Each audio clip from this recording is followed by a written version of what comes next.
Network at Kansas University. For more information, please visit us at www.blindcommunitythriftstore.com. Please stay tuned as our broadcast will start soon.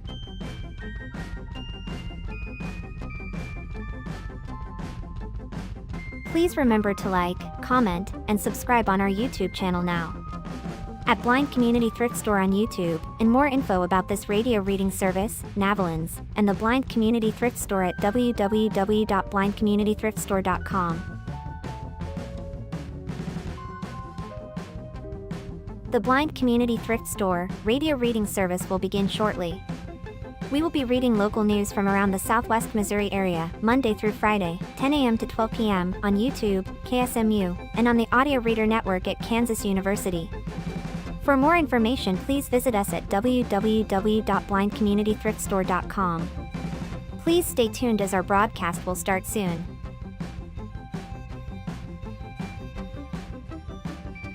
Please remember to like, comment, and subscribe on our YouTube channel now. At Blind Community Thrift Store on YouTube, and more info about this radio reading service, Navalins, and the Blind Community Thrift Store at www.blindcommunitythriftstore.com. The Blind Community Thrift Store radio reading service will begin shortly. We will be reading local news from around the Southwest.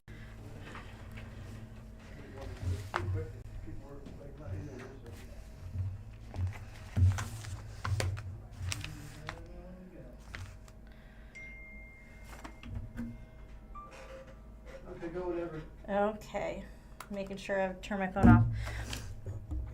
All right. Thank you for tuning in to the Blind Community Thrift Store radio reading service. My name is Christina, and we invite you to listen to our broadcast both live and on demand. Our live sessions are available on the Blind Community Thrift Store YouTube channel, Monday to Friday between 10 a.m. and 12 p.m. each week. Additionally, you can access on-demand content through the Audio Reader Network, which offers a wide range of audio materials for the visually impaired community. To explore content from the Audio Reader Network, please visit www.reader.ku.edu. The site provides details about accessing content via Amazon Alexa, Audio Reader Network mobile app, and information on receiving a radio to listen to the broadcast by KSMU Radio. All broadcasts are played over KSMU's subcarrier airwaves at 67 kHz on 91.1 from 3 p.m. to 5 p.m. Monday through Friday. Contact Audio Reader Network for information on receiving a pre-programmed radio. Starting out, what's playing at Springfield, Missouri movie theaters. Springfield, Missouri has a great selection of places to see movies old and new on the big screen. Here's a list of picks of what's showing at Springfield's movie theaters over the next few weeks by Jamie Thomas. These days, it's easy to find an excuse to stay home and watch a movie on whichever streaming service you have access to, whether it's one you're actively subscribed to or one you've forgotten you'd subscribed to 2 years ago. But it's never really the same as going to the theater to see something with an audience. With that in mind, this is a regular roundup of new releases and screenings of old favorites you might otherwise miss, to encourage you to take a trip to the movies and save you the time scrolling through endless options on your smart TV and getting increasingly annoyed at all those auto-playing movie trailers. Keep in mind that these are just a few picks of what's on in Springfield over the next few weeks. For full listings, scroll down and hit the link for each theater. We'd also love to hear about local independent film projects, news, or even just interesting connections to the movie world. If you've got a tip, get in touch. Family-friendly and classic movies. Here's a quick roundup of family-friendly movies, old and new, currently playing, plus a couple of classics to catch. Hoppers, 2026. Disney Pixar's latest release, Hoppers, follows a teenage animal lover who discovers technology that allows her to talk to animals by hopping her human conscious into a robotic beaver. Yes, I was thrown off by the robotic part too. Either way, Disney Pixar's team don't miss often, which is likely to be a hit with kids, if not the whole family. Who should see it? Families with kids. Movie trivia. Score composer Mark Mothersbaugh, who has scored numerous movies, TV shows, and video games, is the keyboardist and one of the founding members of the new wave band Devo. Where to see it? Alamo Drafthouse. Early screenings February 27th, opens March 5th. Goat, 2026. Another animated feature, this time from Sony Pictures Animation. Goat comes from the artist behind K-pop Demon Hunters. I know that's going to be an immediate ticket sale for some. And tells the story of Will, a small goat with big dreams of being a sports star. Something a little different, maybe for the slightly older kids for some of the humor, the standout here is some absolutely gorgeous animation and striking character designs. Who should see it? Families with tweens. Trivia about the movie. The choppy animation style is designed to evoke a more tactile, hand-drawn feel and allow for more energetic and a dynamic sense of movement. Other movies using this style include Spider-Man Into the Spider-Verse, its sequel, Across the Spider-Verse, and Teenage Mutant Ninja Turtles Mutant Mayhem. Where to see it? Alamo Drafthouse and College Station, now showing. The Incredibles, 2004. An all-star cast and groundbreaking animation for its time, The Incredibles was a smash hit when it was released in 2004 with widespread critical acclaim and remains a favorite of many fans of Pixar's movies all these years later. Whether you want to see a childhood favorite in a theater or you've got kids who've yet to see it, now's the time. Who should see it? Everyone. It's a Pixar movie from the peak Pixar era. Movie trivia. Director Brad Bird initially made a name for himself in animation, directing episodes in the early days of never-ending animated sitcom The Simpsons. Where to see it? The Gilroys. Gilroys? I'm not sure how I'm saying that. Sunday, March 1st. Titanic, 1997. Just in time for Valentine's Day, Titanic returns to the screen at Alamo Drafthouse. James Cameron, the Avatar's guy. Now, classic love story of a doomed romance aboard an even more doomed ship stars Leonardo DiCaprio and Kate Winslet, as do I need to tell you this? It's Titanic, my heart will go on and all that. This movie is part of the fabric of cinema at this point. You might want to get tickets now because this will likely sell out fast. Who should see it? Romantics. People who only know James Cameron as the foreman of the Avatar factory, and Billy Zane fanatics. Movie trivia. The door from the end of the movie, I'll avoid spoilers just in case, is currently on display at the Titanic Museum in Branson through to the end of 2026. Now you can have the one argument everyone who has seen the movie has had at some point right in front of you, the infamous handcrafted prop itself. Where to see it? Alamo Drafthouse, February 22nd and February 25th. Sabrina, 1954. If you're in the mood for something truly classic, Billy Wilder's 1954 comedy drama Sabrina, starring Humphrey Bogart and Audrey Hepburn, is a must-see. Based on the play Sabrina Fair, the film follows a love triangle between two brothers, Bogart and William Holden, and the daughter of their wealthy family's chauffeur, Hepburn. Who should see it? Fans of old Hollywood. Dry wit and fast, funny banter. Movie trivia. Sabrina won multiple awards, including an Academy Award for Best Costume in a Black and White Movie, and a Golden Globe for Best Screenplay. Where to see it? The Gilroys, March 18th. New releases. The beginning of 2026 has been a strong showing for horror and thrillers, with a surprise indie hit based on a short horror video to a blockbuster gory thriller from a director who hasn't dipped his toe in the genre for a while. Iron Lung, 2026. Perhaps the biggest surprise hit of early 2026, Iron Lung is an indie movie directed and starring a video game streamer based on a short horror video game and set almost entirely in a single cramped and claustrophobic location. Recent years have seen an uptick in actually watchable movies based on video games, from fun kids movies based on Sonic the Hedgehog 2020 and Super Mario Bros. 2023, to acclaimed TV shows like The Last of Us 2023 and Fallout 2024. Now it seems like fans of slow burn atmospheric horror get one too. Who should see it? Anyone who enjoys offbeat horror movies with a surreal, nightmarish spin and a tense atmosphere. Movie trivia. The movie was co-written by gaming YouTuber and video game streamer Mark Fishbach, who also directs and stars, along with the game's creator and developer, David Szymanski. Where to see it? College Station, Alamo Drafthouse, AMC. Good luck, have fun, don't die, 2026. If you ask me, one of the best genres of movie is when a filmmaker primarily known for crowd-pleasing blockbusters decides to make something entirely for themselves.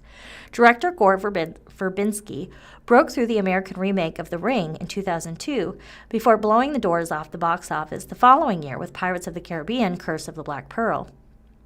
Although Verbinski has made darker, stranger movies before, there's a palpable anarchic energy and searing cynicism in his frenetic and mind-bending new satire, Good Luck, Have Fun, Don't Die. This one is definitely a go in not knowing what to expect kind of experience. Who should see it? Anyone who wants to see something unlike anything they've seen before. And Sam Rockwell fans, which should be everyone. Movie trivia. Before movies, Verbinski directed music videos and commercials. One of those commercials was the original Budweiser Frogs ad that everyone of a certain age will remember. Where to see it? College Station, Alamo Drafthouse, AMC. Showing from February 12th. Send Help, 2026. The highest-rated movie by critics of 2026 so far, Send Help is a roller coaster of a frenetic, gruesome comedy about two at-odds workers stranded on a desert island. Fans of director Sam Raimi, who helped superhero movies like the original Spider-Man trilogy and Doctor Strange in the Multiverse of Madness, will immediately recognize Send Help for what it is, a gloriously indulgent throwback to the early horror comedy of the Evil Dead movies that got him on the first rungs of the Hollywood ladder. The movie stars Rachel McAdams and Dylan O'Brien, both fully game to take whatever their director throws at them, and it's a lot. Who should see it? Fans of wild, darkly funny, and cartoonishly violent horror comedies, anyone with an off-kilter sense of humor and a strong stomach. Movie trivia. Despite his horror movie roots, this is Raimi's first R-rated movie since The Gift in 2000. Where to see it? College Station, Alamo Drafthouse, AMC. Wuthering Heights, 2026. Some stories have a timeless quality that allow them to be told over and over with new performers, writers, directors, and movie-making magic, adding something different each time. Emily Bronte's Wuthering Heights is one of them, and this new release sees Margot Robbie and Jacob Elordi takes up the role of Kathy and Heathcliff in Bronte's ending story of passion and obsession. Who should see it? Anyone who loves a tragic romance or stories about extremely difficult people. Movie trivia. The new movie includes a soundtrack with new tracks, released as an album, by Charlie XCX. Where to see it? Alamo Drafthouse, now showing. Epic. Elvis Presley in Concert, 2026. Australian director Baz Luhrmann returns to his love of Elvis Presley following his 2022 biopic, with a blend of live concert footage, never-before-seen clips, and behind-the-scenes recordings to create a live movie experience that gets you closer to the king than ever before. Who should see it? Fans of Elvis, live music, and music history don't want to miss this one. Movie trivia. This concert movie is the result of Luhrmann's search for unseen footage for the Austin Butler starring Elvis from 2022. Where to see it? Alamo Drafthouse from February 24th. Indie, horror, art house, and more. Here's your catch-all section for award-winning indies, art house, and weirder movies that won't be for everyone. Moonlight, 2016. Moonlight is a 2016 coming-of-age drama about a young man struggling with his identity, sexuality, and his place in the difficult circumstances that raised him.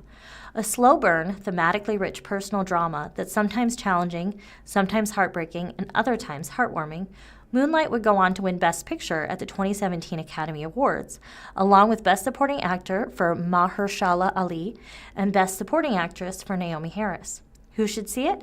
Anyone who enjoys a very human drama that leaves them with some things to think about. Movie trivia. The movie was written by Terrell Alvin McCraney, adapted from his own unpublished semi-autobiographical play. Where to see it? The Moxie, February 25th. Twin Peaks, Fire Walk with Me, 1992, and Twin Peaks: The Return, 2017. I'd be betraying myself if I didn't talk about this personal obsession of mine. Twin Peaks is a TV series and movie, and then another TV series more than 2 decades later, co-created by writer Mark Frost and late great filmmaker David Lynch. It's impossible to distill what makes this bizarre, out-of-time series so special. But if you're a fan of weird fiction or mystery thriller shows like The X-Files or Lost, you owe it to yourself to get into the show, which originally ran for 2 seasons from 1990 to 1991. Alamo Drafthouse is screening the 1992 prequel movie Twin Peaks: Fire Walk with Me, released after the show's abrupt cancellation following the 2nd season, along with 3-episode batches of Twin Peaks: The Return, the 18-part 2017 limited series that revived the show to serve as sort of a coda to the story. I wouldn't recommend these screenings to newcomers unless you're especially brave, but this one is a must for fellow Lynch or Twin Peaks fans.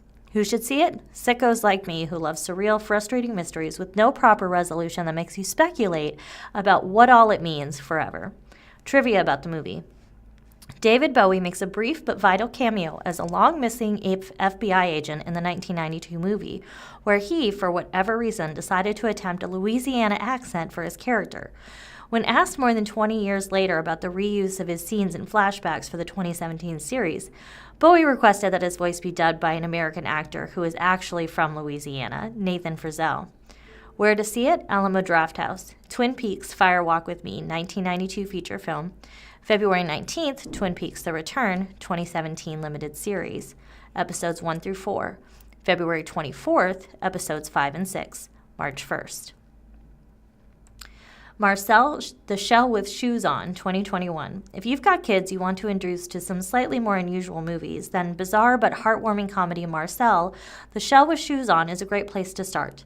The film follows Marcel, the titular shell, his grandmother Connie, and their pet Lint Allen as they are discovered by a documentary filmmaker and suddenly rocketed to stardom. Who should see it? Families who want to see something different. Trivia. This movie originally started as a series of shorts titled Marcel the Shell. Where to see it? The Moxie, April 11th. The Springfield, Missouri movie theaters find full movie listings, showtimes, ticket purchasing, and more. The Moxie is at 305 South Campbell Avenue, number 101, Springfield, Missouri, 417-429-0800. Springfield's community-supported art house theater regularly shows older movies, cult hits, and new independent projects from smaller filmmakers. College Station Movie Theater, 415 West College Street, Springfield, Missouri, 417-877-7695. Locally owned and located in the heart of downtown, College Station Movie Theater offers all the perks of a modern theater, plus eats from local favorites like Pineapple Whip and Big Slice. The Gloys Theater, 325 Park Central East, Springfield, Missouri, 417-863-9491. The historic Gloys Theater has stood in Springfield, Missouri's downtown since 1926. The glamorous and lavish locations hosts live shows, music, stand-up comedy, and more, along with frequently screening classic movies. Alamo Drafthouse, 4005 South Avenue, Springfield, Missouri, 417-708-9599. National theater chain Alamo Drafthouse offers modern amenities, food, drink, and frequently holds special screenings, limited runs, and all of the most recent releases. AMC, 3200 East Montclair Street, Springfield, Missouri, 417-319-2260. National theater chain AMC offers comfortable seats, giant screens, and the latest movies. From West Texas to Springfield with Love, Amore Italian opens. This is at the Springfield Daily Citizen. Meaning Love in Italian, Amore will feature a menu with both classics and new spins by Ryan Collins. There's a picture of just the outside sign. It says Amore Italian Restaurant and Bar, established 2025, open. Amore is located on Glenstone Avenue near the Chestnut Expressway intersection. Photo by Ellie Frisstack. A new Italian restaurant with roots in West Texas opened in Center Springfield on early February. Amore Italian, located at 853 North Glenstone Avenue, held a grand opening February 7th, co-owner Arlette Smith said. Amore aims to be an authentic Italian eatery in Springfield with traditional plates, meaning Love in Italian. Amore will feature a menu with both classics and new spins. The list of pastas is extensive. Amore will also feature specialty dishes like rack of lamb and aragosta, or pasta with lobster. The menu features an entire seafood section. The idea behind the restaurant's name is simple, Smith said. Basically, the idea of the name is like when people come into the restaurant, we show them how we take care of them, Smith said. How good is the food, the service, customer service, the ambiance? And they're like, oh, so this is what love is. And there's a picture of Amore co-owner Arlette Smith. While talking about the restaurant's West Texas roots, she is laughing with a beautiful smile and lit up eyes. She's wearing a pair of pearl-like earrings and a snakeskin print on a button-down blouse and a thin necklace. Smith co-owns Amore with her husband, Gustavo Torres. Torres and Smith have partnered with Vinny Jaha to bring Amore to Springfield. Jaha owns 2 other Amore restaurants in West Texas, Smith said. Torres, the head chef, wanted to come back to Missouri and knew Springfield would be a great location to launch the restaurant, Smith said. The couple moved to Springfield in 2025 to start on the restaurant. The owner signed a 5-year lease in the building that formerly housed Jose Locos before it moved next door, Smith said. Amore is waiting on the necessary liquor licenses to be approved, but the restaurant will feature a full bar as soon as possible. The Italian eatery will offer plenty of wine options. Amore is open 7 days a week, starting at 11 a.m., Smith said. The restaurant closes at 9 p.m. Sunday through Wednesday and 10 p.m. Thursday through Saturday. The property that houses Amore is owned by 853 LLC and had just over 5,000 square feet, according to Greene County Assessor's Office records. It was appraised at $676,300. According to Missouri Secretary of State records, 853 LLC is registered to Annie Wu of Springfield. Ryan Collins is the business and economic development reporter for the Springfield Daily Citizen. Collins graduated from Glendale High School in 2011 before studying journalism and economics at the University of Missouri-Columbia. He previously worked for Bloomberg News. You can contact him at 417-849-2570 or rcollins, that's COLLINS, at sgfcitizen.org.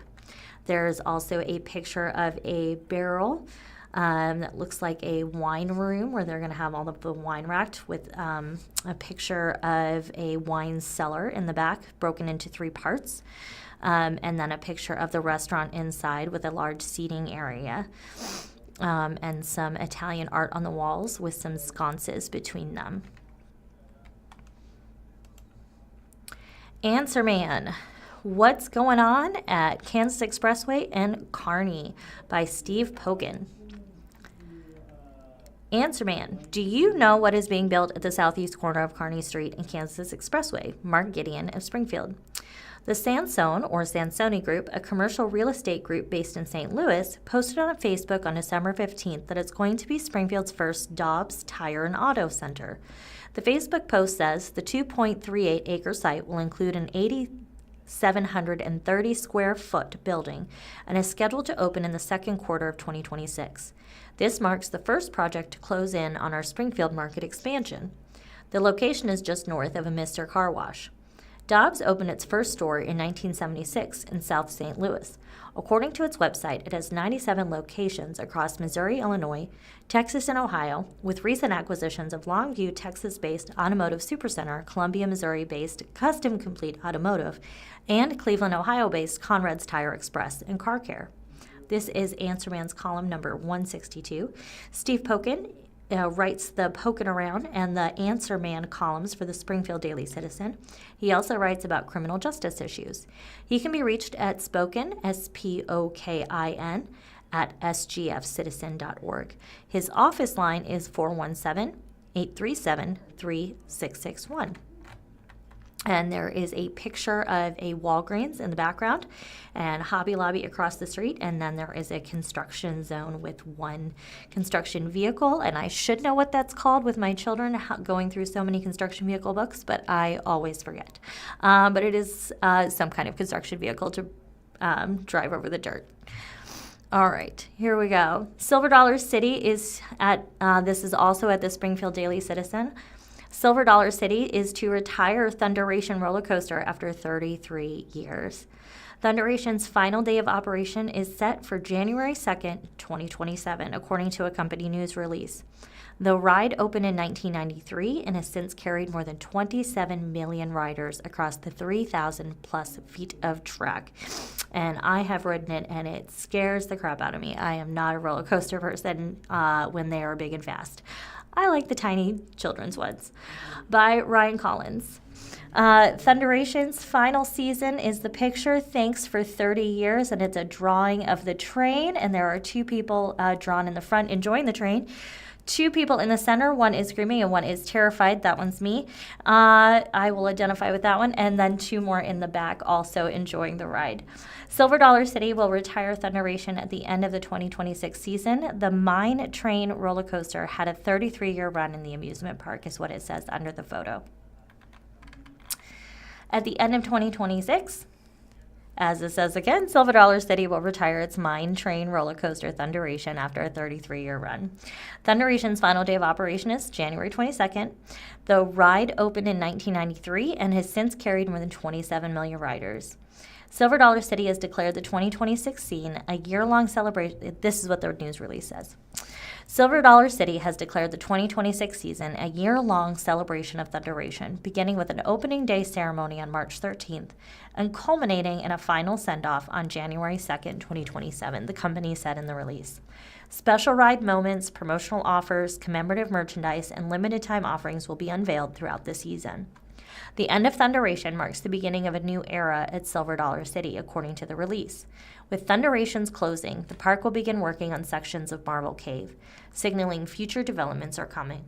The Marble Cave Mining Company will take back the section of the park that holds Thunderation in order to make way for resumed mining operations inside Silver Dollar City, the company said in the release.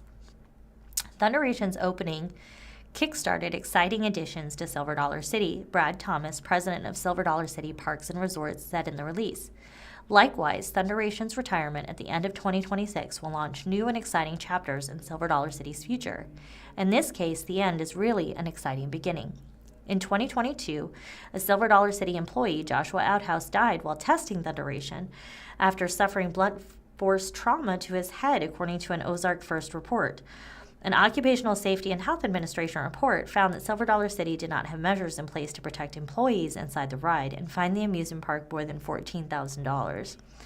This article is also by Ryan Collins. He is the business and economic development reporter for the Springfield Daily Citizen. Let's see, what is next? Today's holidays, I know, include, it is a very big day for February 17th because it is the beginning of the Lunar Chinese New Year, observed the first day of the month of the Chinese calendar. It is also the start of Mardi Gras, also known as Carnival and Fat Tuesday, which is observed 47 days before Easter. And it is also the beginning of Ramadan, I saw. So it is a major holiday for a majority of the world right now, or for a good portion. It is also National Cafe au Lait Day, which is observed annually, National Indian Pudding Day, which is observed on November 13th, February 17th, and June 27th. Poxy Day, I'm not sure how to say that, but it's observed 47 days before Easter, and it is a type of donut that are delicious. You should go get some. National Public Science Day, National PTA Founders Day, Random Act of Kindness Day. I think it's a great day along with all of these holidays. Who Shall I Be Day, World Human Spirit Day. So there is a lot going on today. Let's see, and we're looking at this day in history. In 2021, American radio personality and author Rush Limbaugh, who is known for his ultra-conservative and often controversial views, died at age 70. In 2014, Jimmy Fallon began hosting The Tonight Show, replacing longtime host Jay Leno. Kosovo declared its independence in 2008 from Serbia, though a number of countries refused to recognize the new republic. In 1996, an earthquake and an accompanying tsunami in Indonesia left 108 people dead, 423 injured, and 58 missing. In 1992, Jeffrey Dahmer was sentenced to 15 consecutive life terms for a series of gruesome murders. He was later killed by a fellow prison inmate. 1979, China invaded Vietnam following a series of anti-Chinese, pro-Soviet maneuvers by China's southern neighbor. The invasion was a response to Vietnam's ongoing effort to bolster its ties with the Soviet Union following the Vietnam War, and it resulted in a month-long war. In 1955, the British Minister of Defense, Harold Macmillan, announced plans to develop and produce hydrogen bombs. In 1913, the influential Armory Show opened in New York City, introducing the American public to artworks by Impressionists, Symbolists, Post-Impressionists, Fauves, and Cubists. In 1904, Giacomo Puccini's Madama Butterfly premiered at La Scala in Milan and became one of the most frequently performed operas. 1897, the National Congress of Parents and Teachers, better known as the Parent-Teacher Association, was founded in Washington, D.C. as the National Congress of Mothers. 1864, during the American Civil War, the Confederate Hunley became the first submarine to sink an enemy ship when it successfully attacked the USS Housatonic in the waters off Charleston, South Carolina. 1843, the British annexed most of what is now Sindh province in Pakistan after winning the Battle of Miani. 1801, following a tie in the Electoral College, the U.S. House of Representatives elected Thomas Jefferson president. It was a busy day, February 17th. Let's see. I am going to figure out my next article. I am on my own today, so bear with me as I take a second to see what we have not read so far. All right, let's see. Some Springfield food news from last week, hopefully moving on into the next week.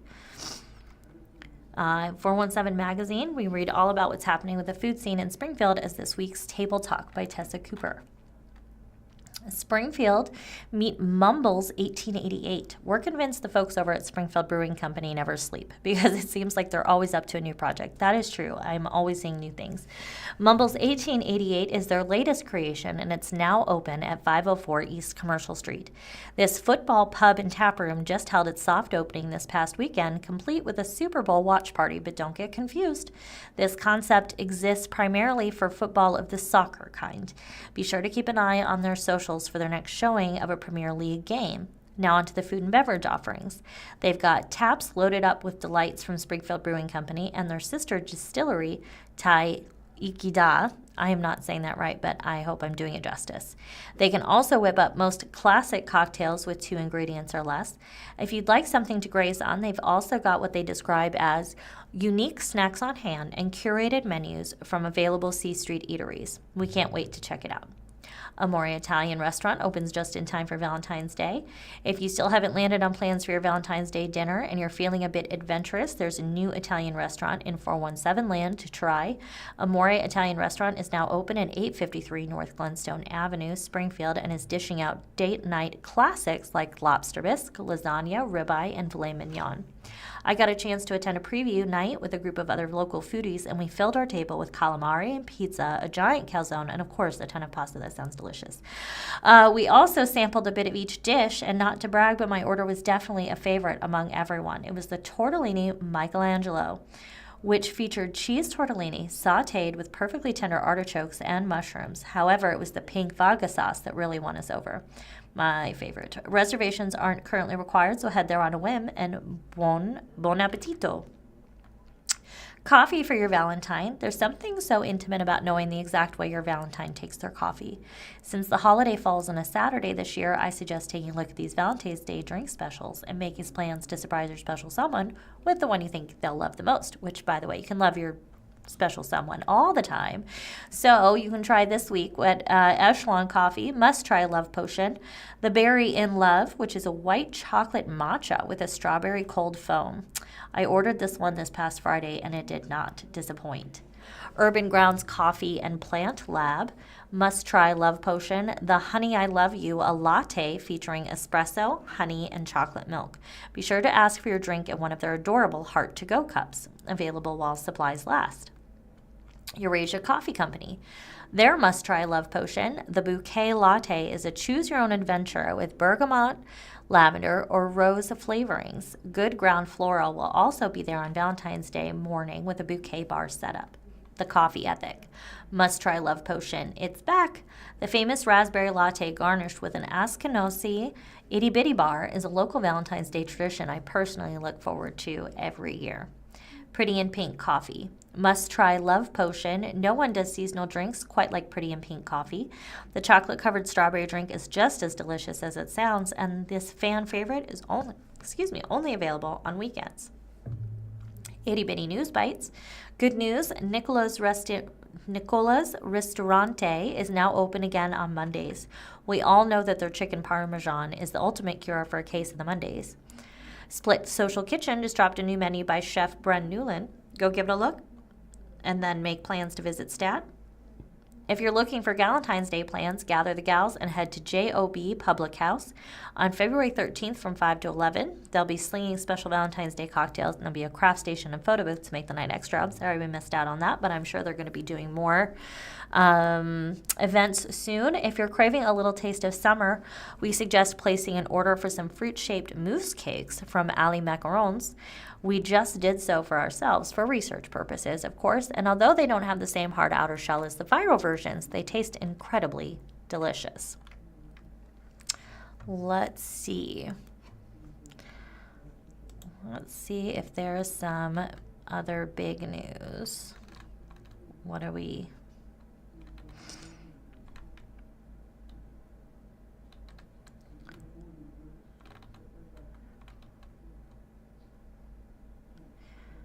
Let's see. Android users could get up to $100 in a $135 million payout for customers in a Google settlement. Google has agreed to pay $100 to $135 million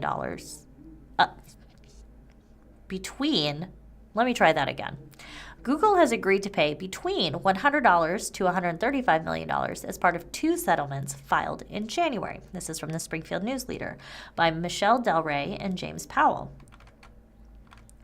Android users are poised to anywhere between $100 to $135 million as part of two new Google settlements. Android users accuse Google of programming its Android operating system to collect their cellular data without permission in a class action lawsuit filed in federal court in the Northern District of California. The settlement requires a judge's approval before it can move forward. Another lawsuit filed in the same court accused Google of enabling its voice-activated assistant to spy inappropriately on users. The settlement as part of that lawsuit also needs to be approved by a judge. Google has denied wrongdoing in both lawsuits. There's a picture of a lot of older tech like an Atari, an old typewriter, some 8-tracks, a stack of VHS or Atari video games with an old television set with Atari tennis on it. We are pleased to resolve this case, which mischaracterized standard industry practices that keep Android safe. Jose Castaneda, Google spokesperson, previously told USA Today about the Android case. If approved, the payments could result in $100 paid out to each class member. The proposed settlement was filed in court on January 27th. What was Google accused of? Google is accused of collecting cellular data from Android users that the company allegedly purchased from mobile carriers. The data was allegedly collected even when users had their Google apps closed, their screens locked, or had disabled location sharing, the lawsuit alleges.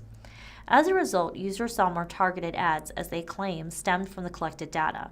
The ads amounted to conversion, the lawsuit alleges, which is an attempt to assert control over one party by taking the other's property.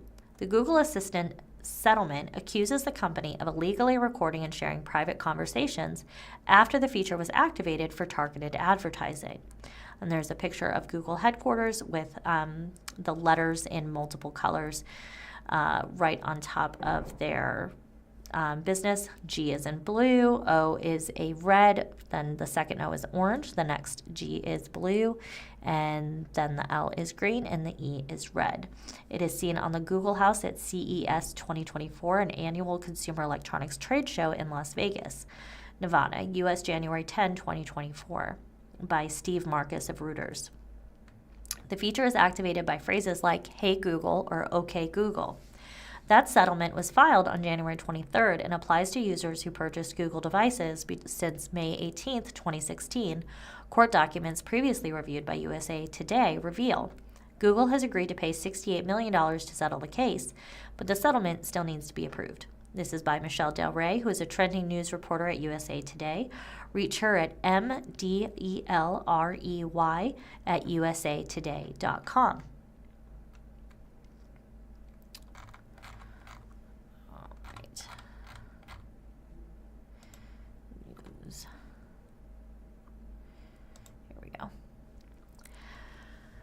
Moving on to the next article at Springfield News-Leader, we have Missouri report finds rural veterans face urgent health gaps. This is by Janice Reeser, who was assisted by AI for February 17th. A new report from the Missouri Rural Health Associations highlights significant health disparities faced by rural veterans in Missouri. The report, Beyond the Battlefield, Restoring Connection for Missouri's Rural Veterans, draws from the association's upcoming 2026 Rural Health Needs Assessment. It reveals that Missouri veterans experience suicide rates 74% higher than their civilian counterparts and 23% higher than veterans nationwide, according to a community announcement. The research underscores the challenges of isolation, limited access to health care, and unmet service-related health needs. Our research makes it clear that too many rural veterans in Missouri are falling through the cracks of our health care and support systems, Heidi Lucas, executive director of the Missouri Rural Health Association, said in the announcement. These disparities are not inevitable. They are the result of gaps in access, infrastructure, and support that we have both the power and the responsibility to close. Key challenges identified. The paper identifies several key challenges facing rural veterans, including 85% of rural veterans lack access to dental care. More than 60% of rural veterans live with a service-related injury. Disability due to service-related injury has doubled from 2008 to 2022. National Salute to Veteran Patients Week recognizes veterans receiving care in Virginia and community health settings and highlights the importance of supporting their health and well-being. The research reinforces the need for targeted investments in rural health infrastructure, mental health services, workforce capacity, and coordinated care models that reflect the realities of rural veterans, according to the announcement. Rural veterans face unique challenges. Rural veterans often face longer travel distances, fewer providers, and limited specialty care, all while managing complex physical and mental health needs. Lucas said in the announcement, if we are serious about honoring their service, we must be equally serious about building systems that meet them where they are. The full report is available at MRHASSOCIATION, so mrhassociation.org/research. The Missouri Rural Health Association is a nonprofit organization focused on improving the health of rural Missourians through advocacy, collaboration, and education. This story was created by Janice Reeser with the assistance of artificial intelligence. Journalists were involved in every step of the information gathering, review, editing, and publishing process.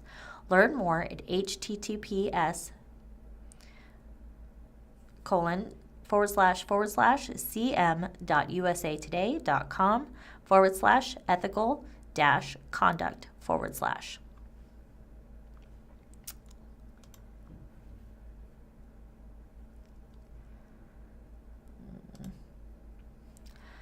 We have in politics, also at the Springfield News-Leader, Missouri property tax bill could eliminate April elections, some warn. Rudy Keller at the Missouri Independent.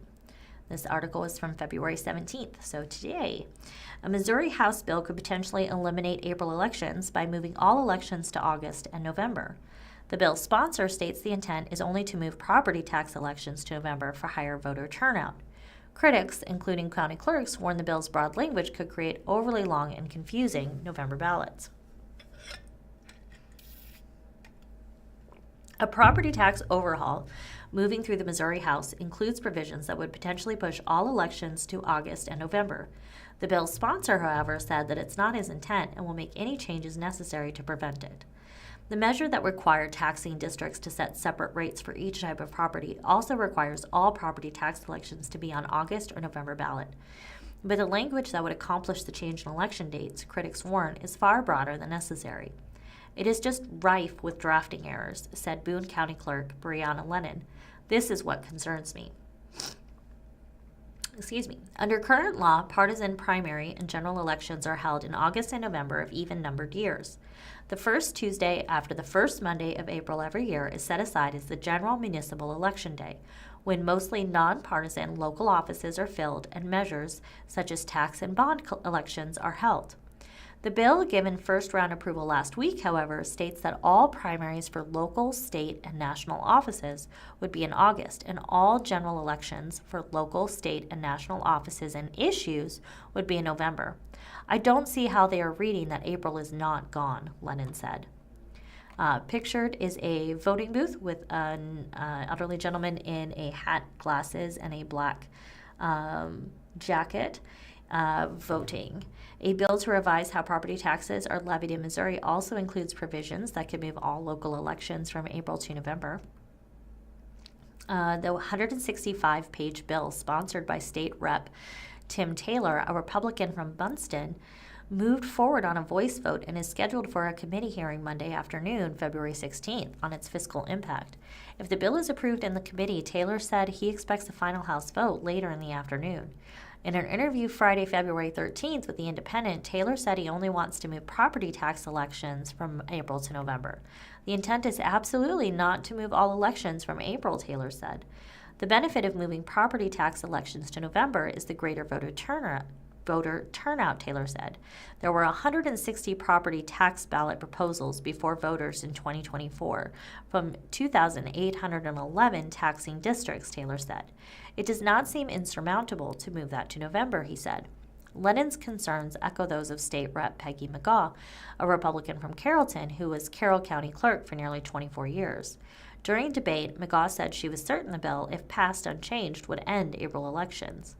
The November ballot would become longer, she said, and major national and statewide races and issues in November elections would make it more difficult to educate voters on local questions and candidates. If you shift all elections to November, your ballot is going to be so long that voter fatigue is an issue, and the very taxes that you may want to have passed or failed are going to get lost in all the issues before it or behind it, McGaugh said. Taylor said he's not convinced voters will tire before they get to local issues and leave the ballot for those issues blank. I am not going to insinuate they don't have the stamina and the strength and the fortitude to read the whole ballot, Taylor said.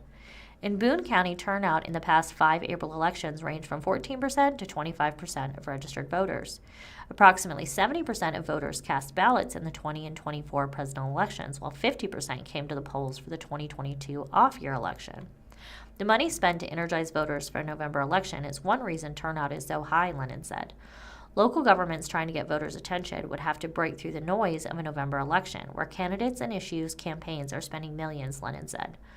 Local taxing districts can distribute material describing how money from a tax levy could be used, but are barred from state law from using that material to advocate for a favorable vote. Organized spending for a local ballot measure is often less than $10,000, which again is why we see lower turnout in April, because that amount of money is not being spent on issues in the April elections, Lennon said. There would be some cost savings associated with moving all elections from April to November, Lennon said. It would reduce outlays to rent locations for polling stations and payroll for election judges, she said. But the savings, she said, would come at the cost of potentially using 2-page ballots. The equipment she uses can accommodate a ballot of up to 19 inches long, she said. In November 2024, ballot was 17 inches long and covered 2 sides of the paper, she said. 2-page ballots bring extra challenges for verifying results, Lennon said. Reconciliation of the number of voters who check in to the number of ballots received gets really difficult, Lennon said. It is after the fact difficult to match up if voters choose not to cast both ballots. The changes Taylor wants to enact for property tax elections is not limited to the date when votes are cast. The ballot would also include an estimate of how much a proposed tax would cost property owners for every $100,000 of the base value used for assessments, and every ballot question would state the percentage increase in taxes from an increased levy, the reason the taxing district needs the money, and the length of time the tax would be in place. The uncertainty about the way the bill is drafted is not enough to back up and revise it, Taylor said. The election provision will be studied, Taylor said, and if necessary, he would recommend changes as the bill is revised in the state Senate. It's already too late for the bill to be revised any further in the House. He wants to work with local election authorities to refine the bill, he said. I want to make this right, Taylor said. This bill is just getting off the ground, and there is going to be a lot of massaging along the way. The tax bill was moved too quickly, House Minority Leader Ashley Owen, a Democrat from Kansas City, said last week at a news conference. Most of the time used during debate was on an amendment that standardized the ballot questions for property tax measures. Other important issues in the bill were not discussed, she said. Democrats are on board with providing Missourians much-needed property tax relief, but details matter, and we barely scratched the surface of how this bill impacts local governments and their ability to serve residents, Owen said. To move to the Senate, the bill needs 82 votes. The bill has supporters and critics in both parties, Taylor said. His appeal to colleagues will be to keep the bill moving, Taylor said. The bill is certain to be revised in the Senate, and if it clears that chamber, the House will have another vote later. My job is to convince them that this process is far from over, Taylor said, and we are going to have ample opportunity to get something across the finish line. This story was first published at MissouriIndependent.com.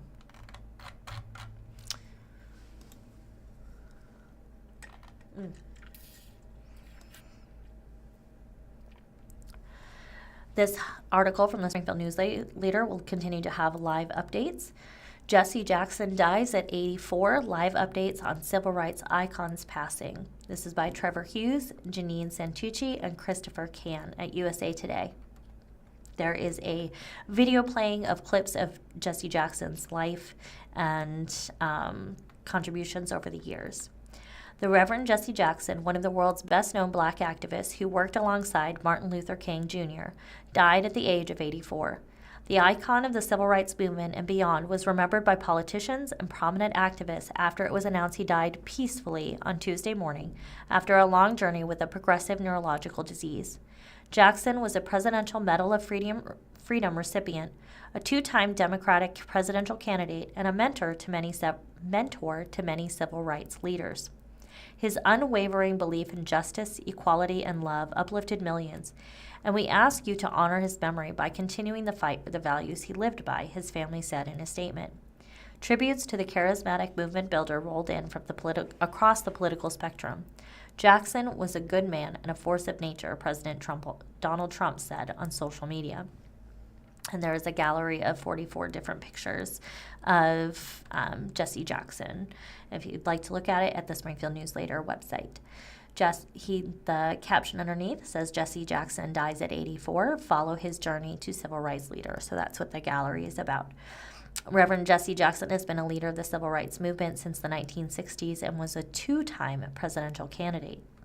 Jackson, who lived with progressive supranuclear palsy, continued to advocate for civil rights despite his illness. He was arrested twice in 2021 over his objection to the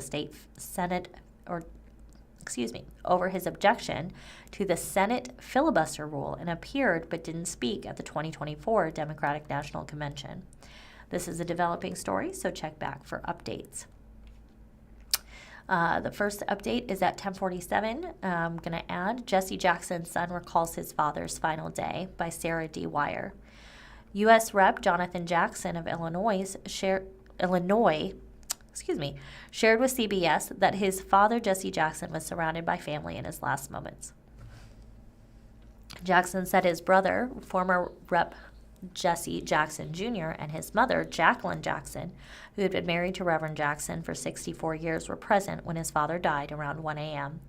In the last 48 hours, the family was just holding his hand, loving on him, talking to him, letting him hear everything, giving all of our expressions, being with my mom, he said.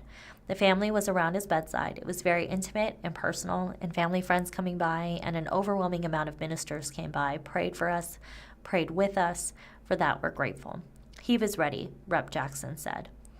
Jackson had been hospitalized in November for progressive supranuclear palsy. Representative Jackson said his last conversation with his father happened around that time because his father lost his ability to speak. Before that, at 10:24 a.m., Illinois Governor lowers flag to honor Jesse Jackson by Christopher Can. Illinois Governor J.B. Pritzker said he is ordering flags to be lowered in honor of Jesse Jackson, who he called a giant of the civil rights movement. He broke down barriers, inspired generations, and kept hope alive, Pritzker said in a post on X, which included a photo of the two men together at an event. Our state, nation, and world are better due to his years of service. I'm ordering flags to half-mast to honor him. May his memory be a blessing. And there's an X post of Governor Pritzker saying those words. And he is standing with Jesse Jackson at a prior event. Both of them are in blue suits. There's lots of people behind them, all dressed up well. Jackson is wearing a purple tie, and Pritzker is yelling a yellow printed tie. 10:11 a.m. Biden, Jesse Jackson was a man of God and of the people by Christopher Can. There's a picture of Jesse Jackson standing at a podium with a young lady in between him and Biden who are shaking hands, and Biden is wearing a blue suit with a red and blue striped tie, and another lady to the right. Former President Joe Biden is greeted on stage by Reverend Jesse L. Jackson before speaking at the Rainbow Push Coalition Annual International Convention Labor Luncheon in Chicago, Illinois, June 28, 2019. Camille Krasinski, Reuters.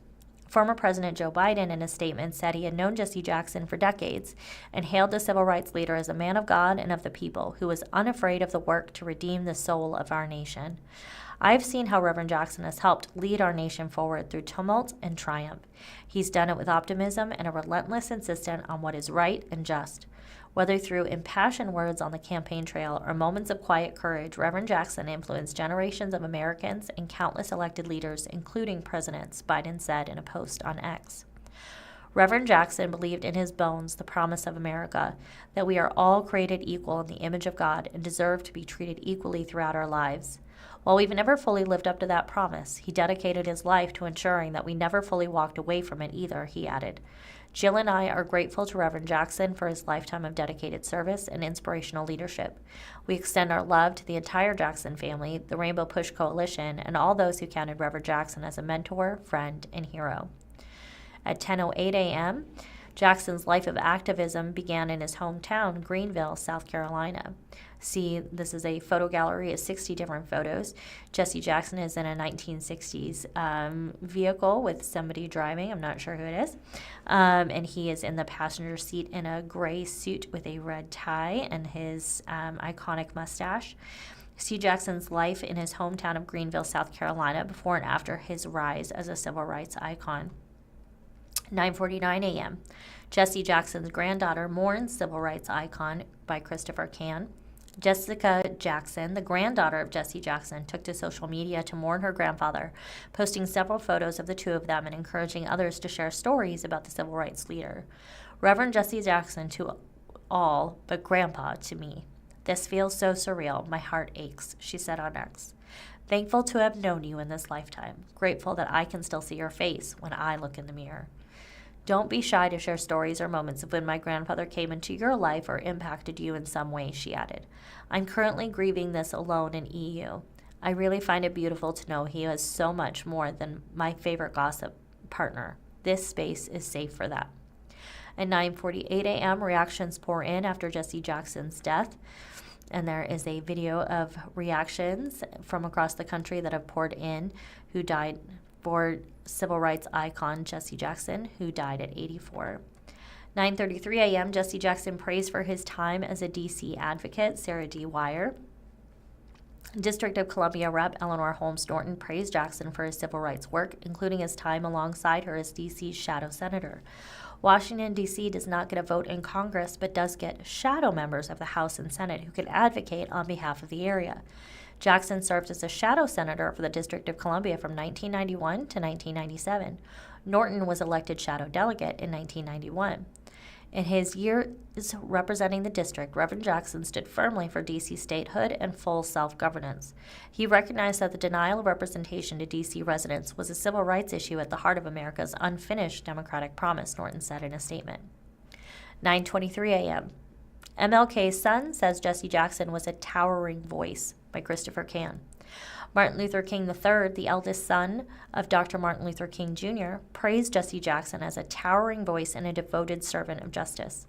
He walked with courage when the road was uncertain, spoke with conviction when the truth was inconvenient, and stood with the poor, the marginalized, and the forgotten when it was not popular to do so. His life was a testament to the power of faith in action, faith that justice could be won, that dignity belongs to every person, and that love must always have the final word, he said in a statement from King and his wife, Andrea Waters King. Our hearts are with his family, his friends, and the countless people whose lives were touched by his ministry and movement. We honor his extraordinary legacy and lifelong devotion to civil rights and human dignity. May his memory be a wellspring of strength and courage for all who continue the sacred work to which he gave his life. And so he often reminded us, keep hope alive. 9:20 a.m. See Jesse Jackson through the years. This is a gallery of 38 photos. Pictured is him at a gathering of Reverend Jesse Jackson has been a leader of the civil rights movement since the 1960s and a two-time presidential candidate. 8:57 a.m. Lindsey Graham, Jesse Jackson was larger than life by Christopher Can. U.S. Senator Lindsey Graham, a South Carolina Republican, hailed Jackson as a larger-than-life figure who had long worked to improve the country. I am sorry to hear of the passing of Reverend Jesse Jackson, a native of South Carolina, Graham said on X. He was a larger-than-life figure who passionately pushed for his causes, always striving to make America live up to its potential. He led a long and consequential life, and he will be missed by his family and friends. May he rest in peace. 8:48 a.m. Kamala Harris recalls her Jesse Jackson for President bumper sticker. Christopher Can. Former Vice President Kamala Harris in a statement described Jesse Jackson as one of America's greatest patriots and recalled how after years spent admiring his work, Jackson became a mentor and a friend to her. Vice President and Democratic presidential candidate Kamala Harris greets Reverend Jesse Jackson as she attends a service for Rep. Sheila Jackson Lee, Democrat of Texas, at Fallbrook Church in Houston, August 1st, 2024. Jesse Jackson is seated with a blue pinstripe suit and blue button-down and a tie that is a blue background with red dots pattern. Kamala is bent down to give him a kiss on the cheek, it looks like, and to say hello. And then we've got Representative Sheila Jackson Lee behind them, another gentleman, and President Bill Clinton in a blue suit. As a young law student, I would drive back and forth from Oakland, where I lived, to San Francisco, where I went to school. I had a bumper sticker in the back window of my car that read Jesse Jackson for president. As I would drive across the Bay Bridge, you would not believe how people from every walk of life would give me a thumbs up or a honk of support. They were small interactions, but they exemplified Reverend Jackson's life work, lifting up the dignity of working people, building community and coalitions, and strengthening our democracy and nation, Harris wrote on X. I was proud to partner with and learn from him on this work throughout my career, and I am so grateful for the time we spent together this January. Reverend Jackson was a selfless leader, mentor, and a friend to me and so many others, she added. Doug and I are praying for Jacqueline, their children and grandchildren, the Rainbow Push Coalition, and the millions of people across our country and around the world whose lives he impacted. Today and every day, we will carry forward his call to keep hope alive. 8:28 a.m. Ben Crump says Jesse Jackson was unstoppable. Trevor Hughes. In a statement, civil rights attorney Ben Crump mourned his friend as someone who helped shape his own life. Crump has become the go-to lawyer for black families seeking justice. Crump said Jackson helped broaden the path for people of color to shape America through politics and public life.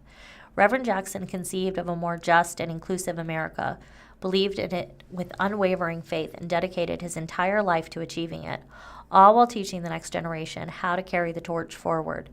Crump said he was an unstoppable and formidable force, proving that no opponent or battle was too big.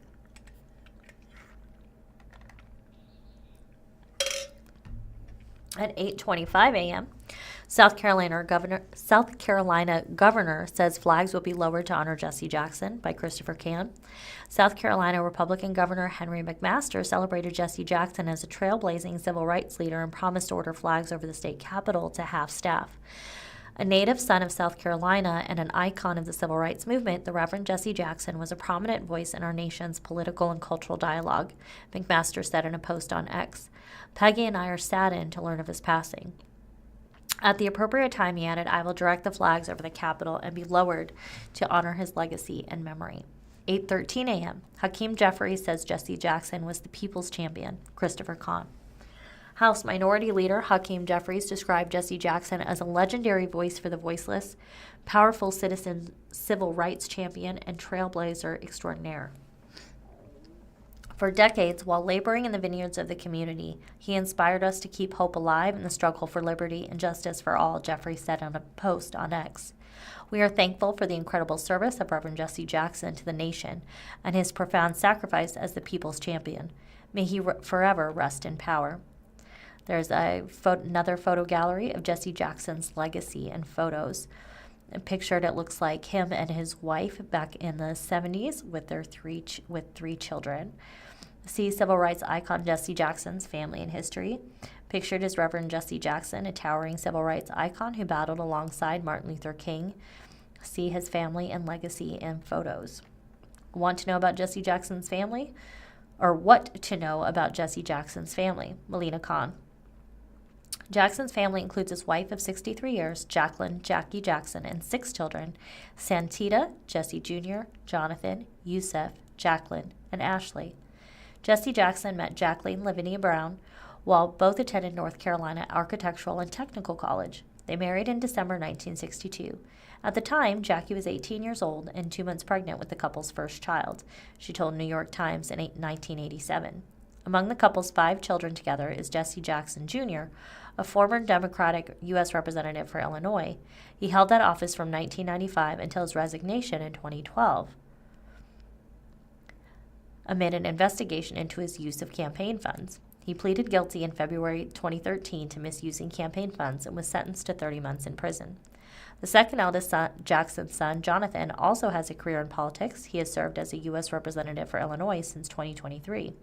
In 1999, Jesse Jackson fathered a child with Karen Stanford, the director of the Washington bureau of his organization, the Rainbow Push Coalition. He first publicly acknowledged his daughter Ashley in 2001 and apologized for his affair.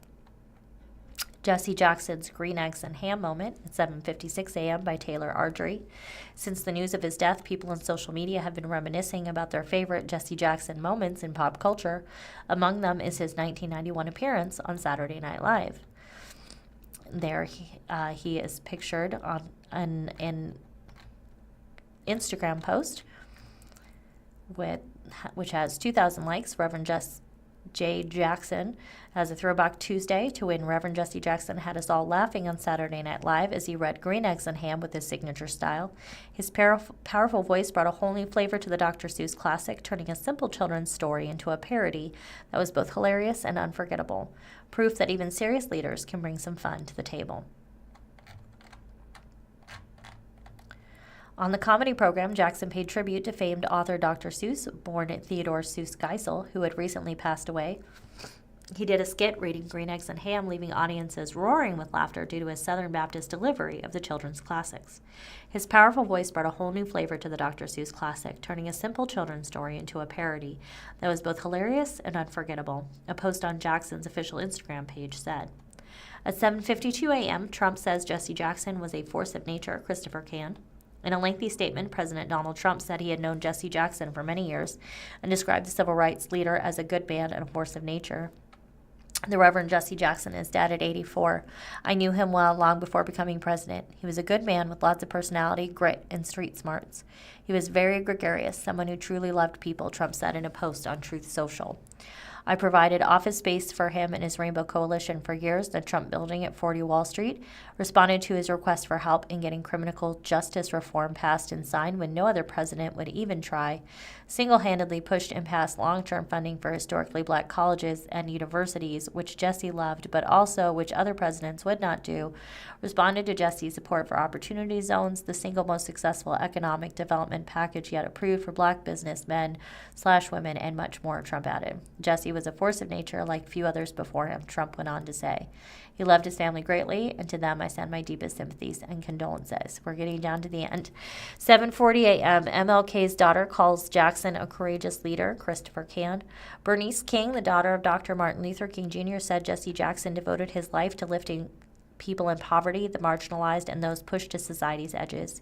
He was a gifted negotiator and a courageous bridge builder, serving humanity by bringing calm into tense rooms and creating pathways where none existed, King said in a post on X. She added, my family shares a long and meaningful history with him, rooted in a shared commitment to justice and love. As we grieve, we give thanks for a life that pushed hope into weary places. May we honor his legacy by widening opportunity, uplifting the vulnerable, and building the beloved community. I send my love and prayers to the Jackson family. At 6:45 a.m., Al Sharpton, Jesse Jackson was a transformative leader by Dwayne W. Gay. Pictured is Reverend Jesse Jackson and Reverend Al Sharpton as they arrived at New York Police Department headquarters on March 26, 1999 to protest the shooting of an unarmed African immigrant, Amadou Diallo. Both Jackson and Sharpton were arrested by Henry Ray Abrams, AFP, via Getty Images. And they are pictured as standing arm in arm, along with many men and women behind them. The Reverend Al Sharpton, the civil rights and social justice activist, praised the life of his mentor, Jesse Jackson, in an early morning post on X. He was a consequential and transformative leader who changed this nation and the world. He shaped public policy and changed laws, said Sharpton, also a host on the network MS Now. He kept the dream alive and taught young children from broken homes like me that we don't have broken spirits. Sharpton said he prayed by phone with the Jackson family. 6:37 a.m. What was Jesse Jackson's cause of death? Jackson died peacefully and surrounded by his family Tuesday morning, the Rainbow Push Coalition said. His cause of death wasn't specified, but Jackson had been diagnosed with a rare progressive neurological disorder. Jackson had progressive supranuclear palsy, the coalition previously said, known as PSP or Steele-Richardson-Olszewski syndrome. It is a condition that affects walking, balance, eye movement, and swallowing, according to the Mayo Clinic. Common symptoms include a loss of balance, causing falls that can lead to injury, and an inability to aim or focus your eyes. Jackson was originally thought to have Parkinson's disease and was diagnosed over a decade ago, but his diagnosis of PSP was later confirmed, the Rainbow Push Coalition announced in 2025. PSP can be confused with Parkinson's because the two share some similar symptoms. Jackson was hospitalized in November 2025 for observation of his PSP and was later discharged. Last one, 6 a.m., Jesse Jackson's life in his native Greenville, South Carolina. There is a gallery of 78 photos. The Reverend Jesse Jackson through the years in Greenville. A look at the life of Reverend Jesse Jackson through the years in his hometown of Greenville, South Carolina, and nearby parts of the states. So if you'd like to see all of these galleries, they are at the Springfield News-Leader on the updated article. Read Jesse's family statement. Jesse Jackson's family announced his death Tuesday morning through the Rainbow Push Coalition, the civil rights organization founded in 1971. He died surrounded by his family, the organization said. Jackson is survived by his wife, Jacqueline, their children, Santita, Jesse Jr., Jonathan, Yusuf, and Jacqueline, his daughter Ashley, and grandchildren. Read their statement.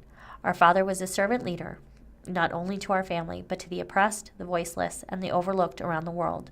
We shared him with the world, and in return, the world became part of our extended family. His unwavering belief in justice, his equality, and love uplifted millions, and we ask you to honor his memory by continuing the fight for the values he lived. Key moments in Jackson's career, he was renowned for his ability to weave unity across borders of race, class, gender, and religion. Jesse Jackson's legacy is a tapestry of efforts to promote civil and human rights, peace, equality, and economic and social justice. His career spanned activism, politics, and diplomacy. Even though we face a chilly wind of real meanness, as a body of American people, white and black and brown, we are going forward, Jackson once said. I think people who learn to survive apart must now learn to live together, he said. I want to be remembered as a soldier in that struggle to make America better and the world more secure. There is more at the Springfield News-Leader. Jesse Jackson, 5 key moments in the civil rights icon's career.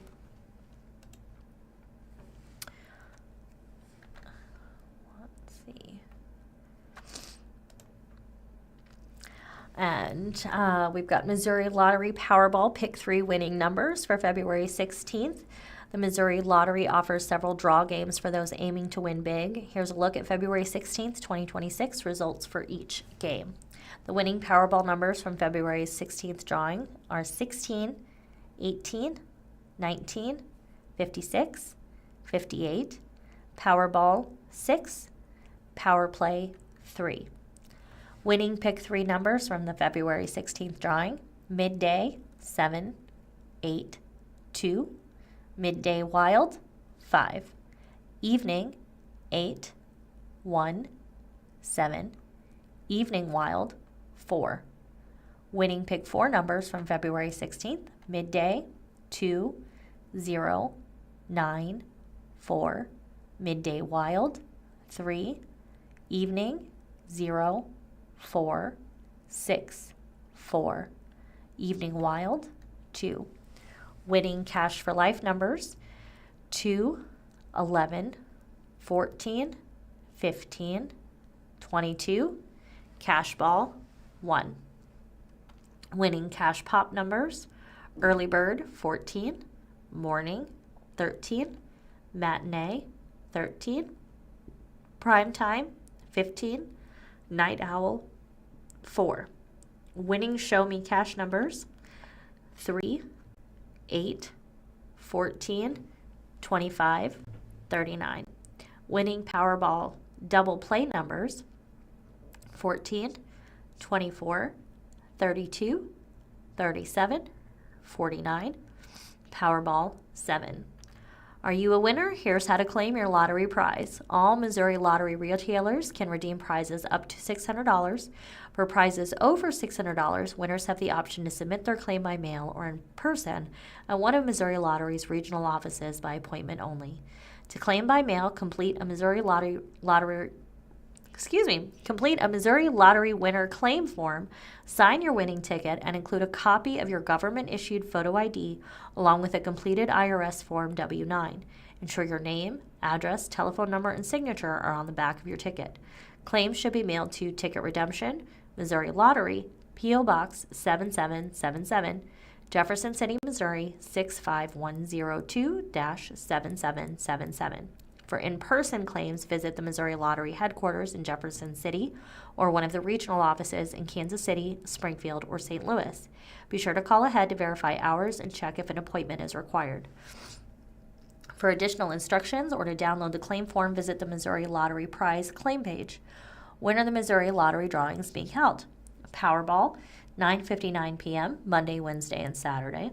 Mega Millions, 10 p.m., Tuesday and Friday. Pick 3, 12:45 p.m., midday, and 8:59 p.m., evening, daily. Pick 4, 12:45 p.m., midday, and 8:59 p.m., evening, daily. Cash for Life, 8 p.m. daily. Cash Pop, 8 a.m., early bird, 11 a.m., late morning, 3 p.m., matinee, 7 p.m. prime time, and 11 p.m. night owl daily.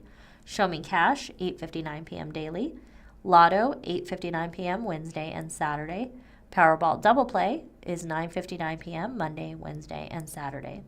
This results page was generated automatically using information from Tinboo and a template written and reviewed by a Missouri editor. You can send feedback using a form on the page if you would like to, and that's at news-leader, news-leader.com.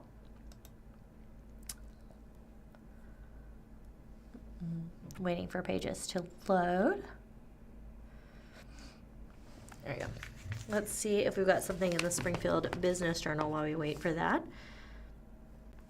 Missouri lawmaker proposes faster path towards teaching career amid shortages. Proposal would allow districts to hire teachers with state-approved associate degree.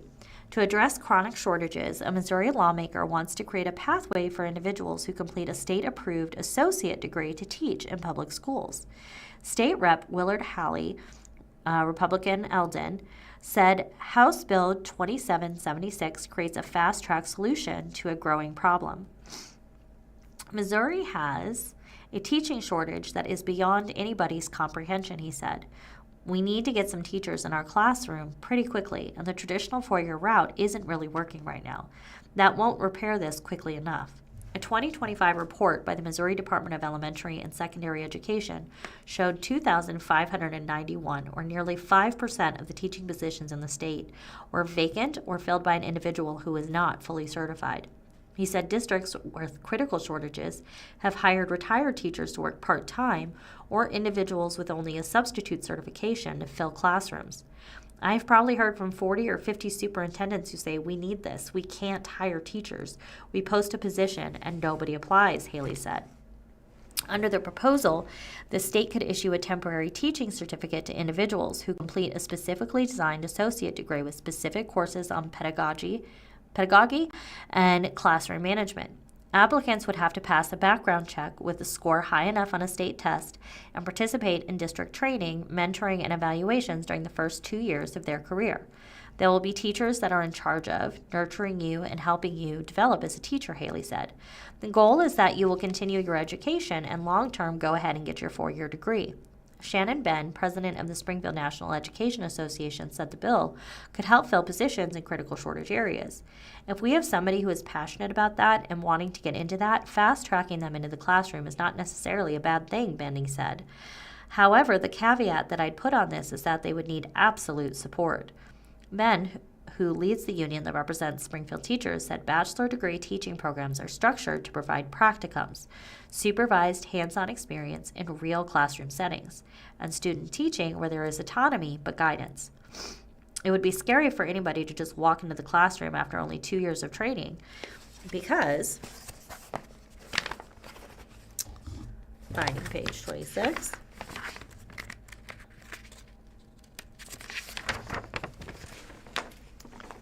you're missing out on a lot of things, she said.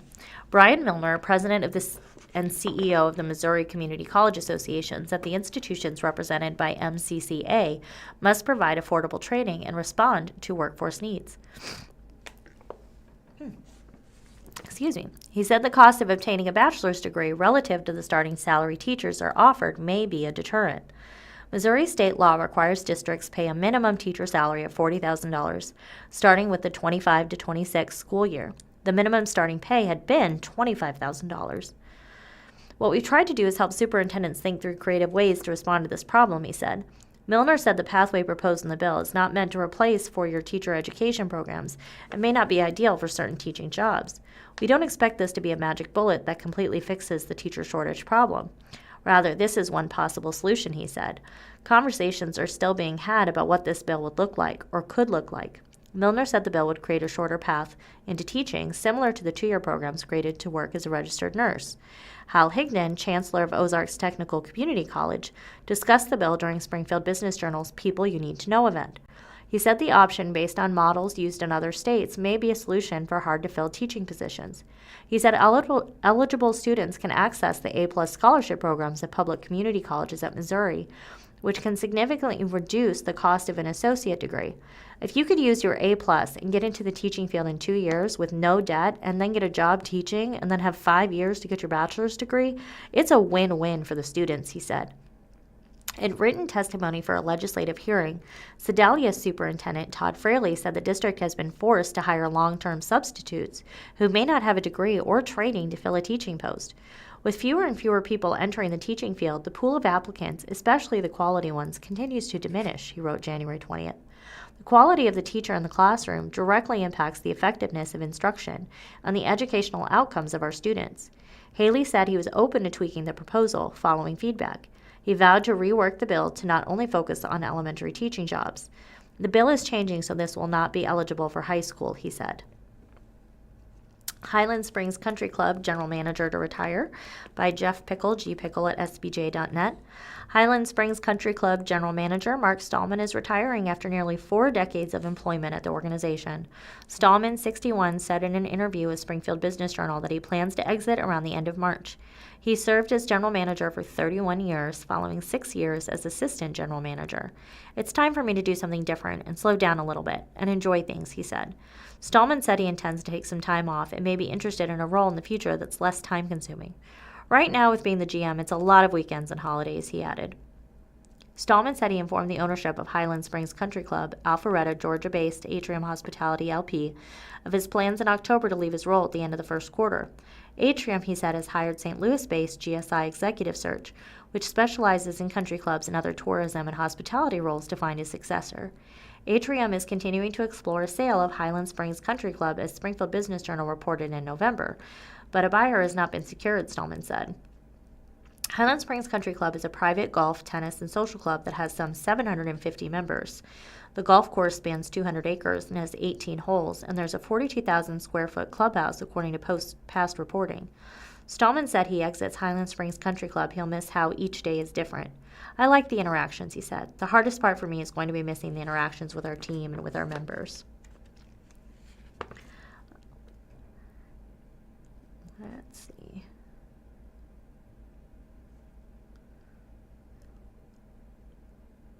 Willard School Board appoints pastor to fill vacancy February 4th. The members of the Willard Public Schools Board of Education voted February 3rd to appoint Chad Mathis to fill an empty seat on the governing body. Mathis, lead pastor and co-founder of Springfield's Red Tree Church, was approved to replace Wes Burrell, who recently resigned. He will be sworn in mid-April. Burrell was elected in April 2023 and stepped down January 15th after moving out of the Willard district. He did not plan to run for a second term. Mathis, who planned to run for a seat, will be the only new member joining the board this year. Mathis and his wife moved to Willard 4 years ago and have 2 children in the district. With Mathis, the board will comprise of 7 members.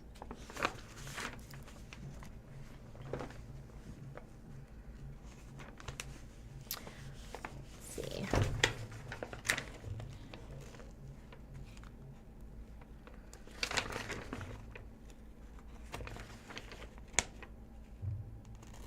Bank of Missouri parent finalizes acquisition by SBJ staff at sbj.net. The Bank of Missouri's parent company has completed an acquisition that strengthens its footprint in the St. Louis area. Perryville-based Reliable Community Bank Shares, Inc. closed January 2nd on the purchase of Clayton-based M1 Bank shares, the parent company of M1 Bank.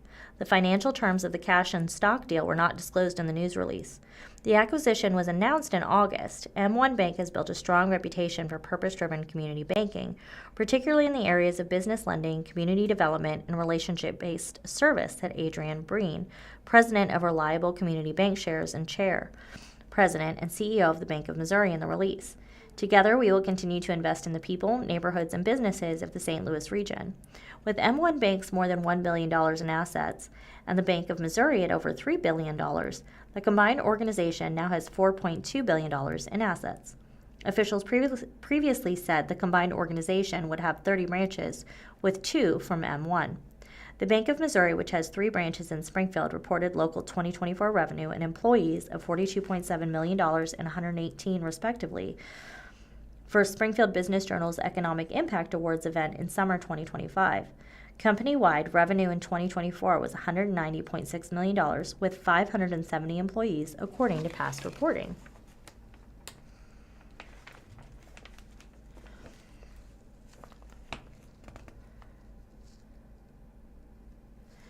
SBJ announces the 2026 40 Under 40 honorees.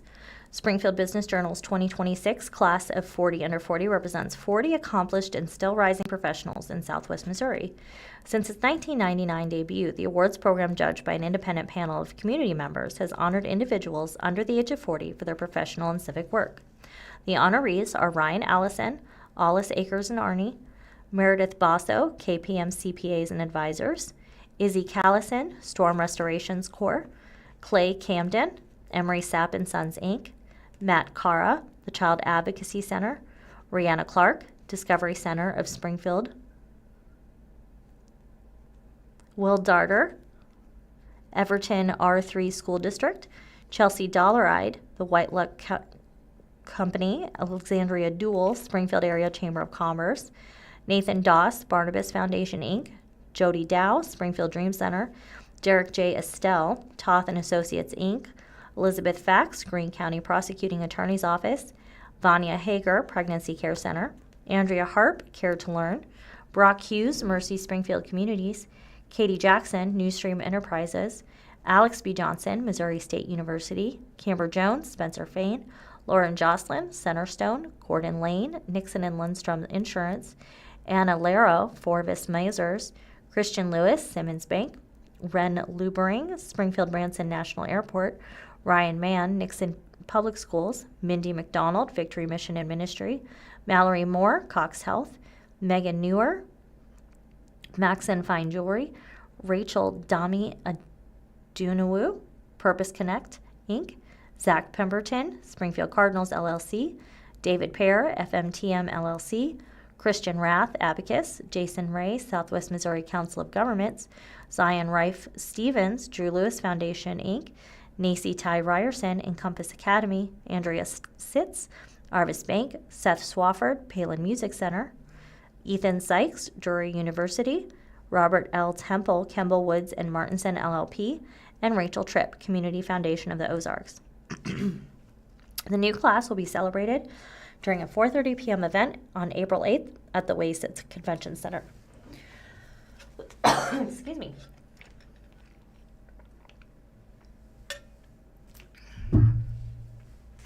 The Convention Center discussion dominates the council members' Q&A. Springfield City Council members Abe McGull and Craig Hosmer devoted the lion's share of a January 29th town hall meeting to the discussion of a planned downtown convention and events center. McGull and Hosmer represent Zone 2 and General Seat B, respectively. The two began the meeting held at Alice Pittman Elementary with introductions and a slide presentation about council priorities and issues.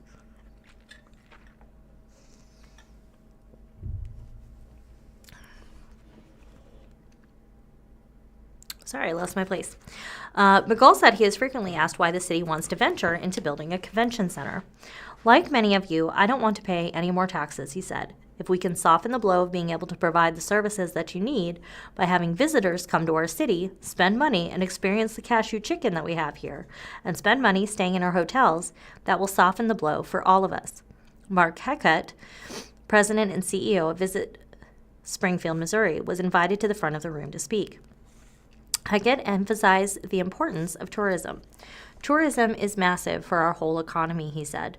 More than 22,000 people work in the city's tourism industry, he said, and more than 66 hotels represent 7,000 available rooms. Those are filled 60% of the time, he said. Every night, we probably have at least 5,000 visitors in our city. Every night of the year, staying in our hotels, going to our restaurants and such. Hackett asked if anyone had been to the Expo Center recently, and he noted 2 or 3 hands raised in response.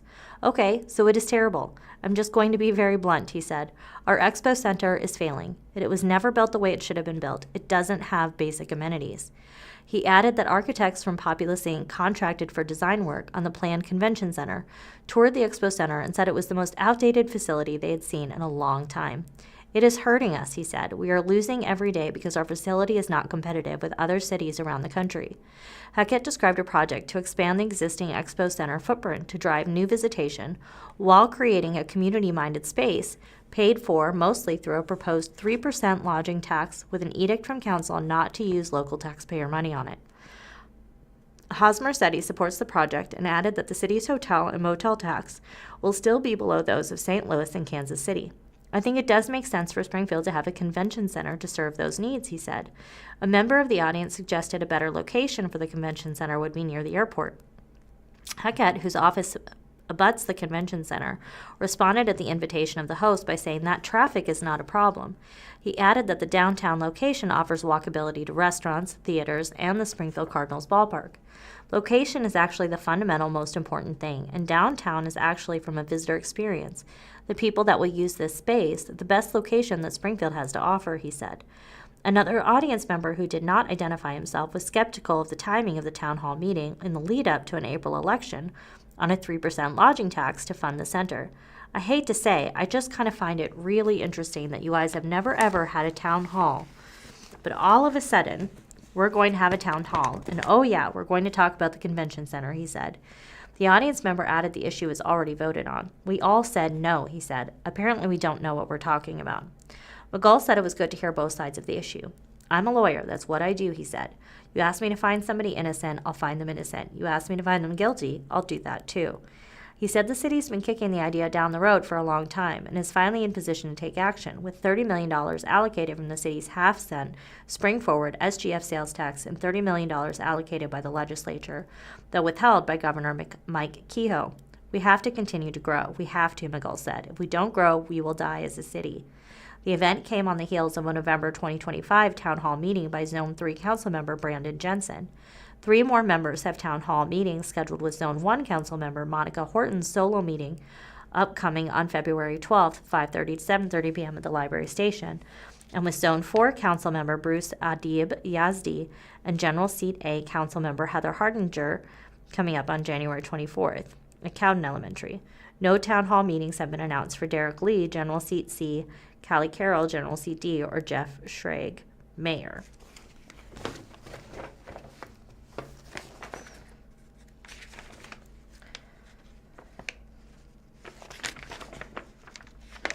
Open for business. You have the Black Eden Piercing and Tattoo Parlor. Nixa gained a new destination for body art and piercings with the September 8th grand opening of a Black Eden Piercing and Tattoo Parlor. Owned by Anna Bridges, the venture is at 274 West Mount Vernon Street in a shopping center near an O'Reilly Auto Parts store and a River of Life church.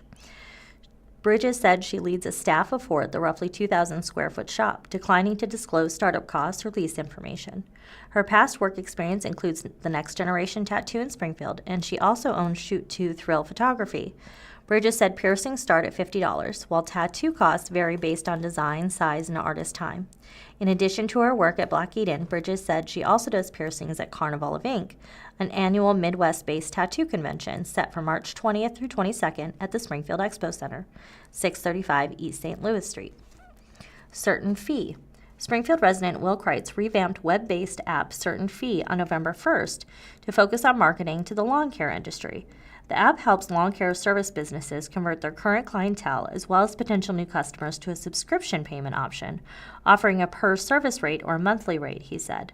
The app founder owns the venture via Kreitz Business Solution, LLC.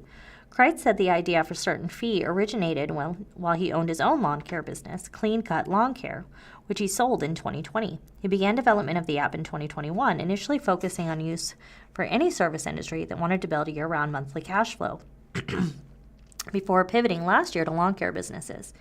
Startup costs for Certain Fee were roughly $30,000, Kreitz said. Adding Certain Fee is compatible with accounting and payment programs such as QuickBooks, PayPal, and Stripe. The app has 5 membership price tiers for companies, ranging $25 per month for up to 100 clients and topping out at $92 per month for up to 1,000 clients. AdSmith. A quarter century after founding Springfield agency AdSmith Marketing and Advertising, Angela Smith said she closed November 21st on the sale of the business to company president Ken Taylor for undisclosed terms. Taylor was named president in 2018, setting the company up for a succession plan. Officials say he joined the company earlier that year as senior vice president of marketing strategy after previously working for 16 years at Noble Communications Company. Taylor said the ownership change is about what he calls a rock-solid foundation and preparing for the next 25 years with fresh energy and vision. Smith said she is retiring after selling the company she founded in 2000. She plans to focus her time on nonprofit work, noting she currently serves on 6 boards and will be available to advise Taylor as needed. AdSmith, located at 1200 East Woodhurst Drive, Building South, Suite 100. I know this. Number 2 on Springfield Business Journal's 2025 list of the area's largest advertising and marketing agencies, with 18 employees as the ranking criterion. Former lawmaker tapped as DSA leader. Downtown Springfield Association announced early this month that former Rep. Crystal Quaid, a Democrat who represented downtown Springfield's Missouri House District 132 2017 through 2025 and ran for governor in 2024, will serve as the nonprofit's next executive director. Quaid confirmed that she will begin the new DSA role February 17th. Quaid told Springfield Business Journal in an interview that she applied for the role due to the challenges and opportunities linked to it following 8 years representing the neighborhood in the State House. I have lived, worked, and loved downtown for so long, Quaid said, and I truly believe that downtown success and vibrancy really is the heart of all things Springfield. Quaid said she agreed with community perceptions that downtown businesses need to get on the same page and work together more collaboratively, and she said she wants DSA to help find solutions for barriers that hold back small and family-owned downtown businesses. We really need to, as an association and just downtown in general, bring folks out of their silos and start rowing in the same direction, she said. A big part of this role is going to be that relationship building, showing up and listening to our business owners, to the residents of downtown, to the folks who come downtown and the folks who don't, to find out where are the opportunities and challenges that exist and really trying to come to that plan together, and then executing those plans to make downtown a vibrant, exciting place that people want to be in.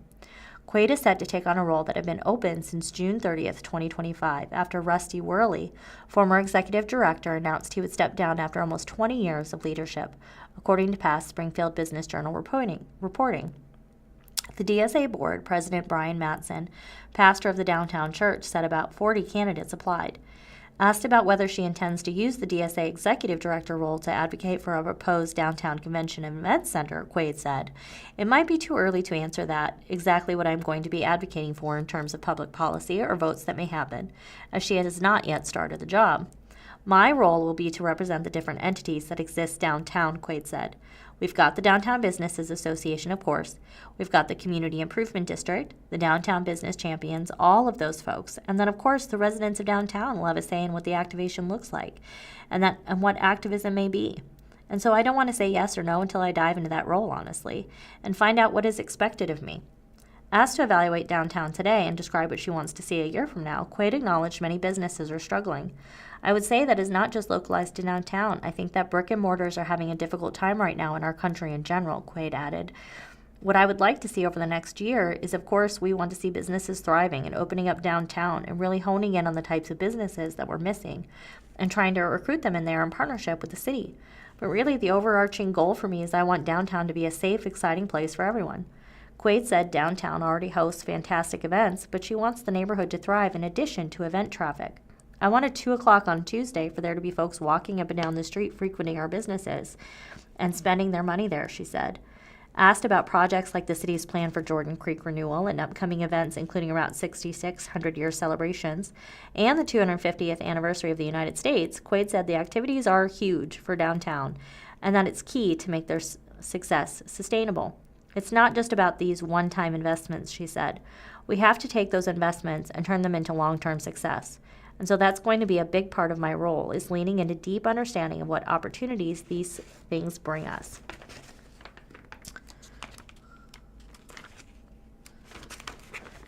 And then leveraging new bodies, the new people coming downtown, maybe for the first time. How do we turn those people into folks who come downtown all the time, and not just for those exciting projects and events? In an interview with SBJ, Mattson said DSA is super excited for Quaid to take on the job. Obviously, she's a well-known name for people in Springfield around our region and in the state, Mattson said. And she's just got such a strong resume of relationship building, collaboration, finding ways to work across all sorts of lines. Mattson noted that there hasn't been necessarily this collaborative relationship-building history among the many small businesses and other entities that make up downtown's pool of stakeholders. All of those people are doing great work, but we feel like it's time to bring them all together so that they're all on the same page, going the same direction, Mattson said. Crystal just as has the relationship-building prowess to make sure that works. Mattson touched on the search process for the new DSA leader, and that's been one of the difficulties with this position and Downtown Springfield's association for years, is that you're trying to please a bunch of different people, small, medium, and large-size entities, to gain consensus and go forward. The board and our relationships with other boards and institutions, a lot of those discussions have been happening in the backgrounds at the same time as the discussions with the search committee of the findings of the right executive director. Mattson said that the DSA board's goal is that in a year's time, the association and its collaborators and stakeholders will have developed a clear vision and a roadmap to get to that preferred future. Crystal is going to be instrumental in the process of developing that vision along with our stakeholders, Mattson said. There's no one clear solution. This is what it looks like, but the first step is getting everybody on the same page. So collaboration related is the number one thing. Quaid's salary is undisclosed, Mattson told SBJ. Quaid characterized it as competitive. Quaid said that since her term in elected office ended, she's been running her own firm, CQ Strategies, LLC, consulting for nonprofits and political movements. She acknowledged that taking on the DSA leadership role means she's out of elected politics at this time. I'm not saying I will never run for office again, Quaid said. I do plan to continue to engage in things that impact Missouri that we all deeply care about.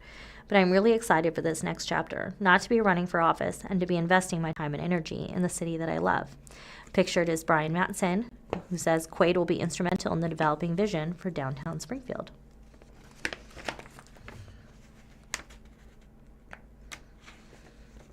Alliance for Healthcare Education Campus preps for influx of high school students. $15 million campus renovation to improve learning spaces nearly halfway through by Claudette Riley. That's CRILEY at sbj.net. The Alliance for Healthcare Education plans to focus on recruitment and a renovation project in the coming months as it prepares to welcome middle college students to campus in August. In a February 2nd meeting, officials said interest among high school students has exceeded expectations.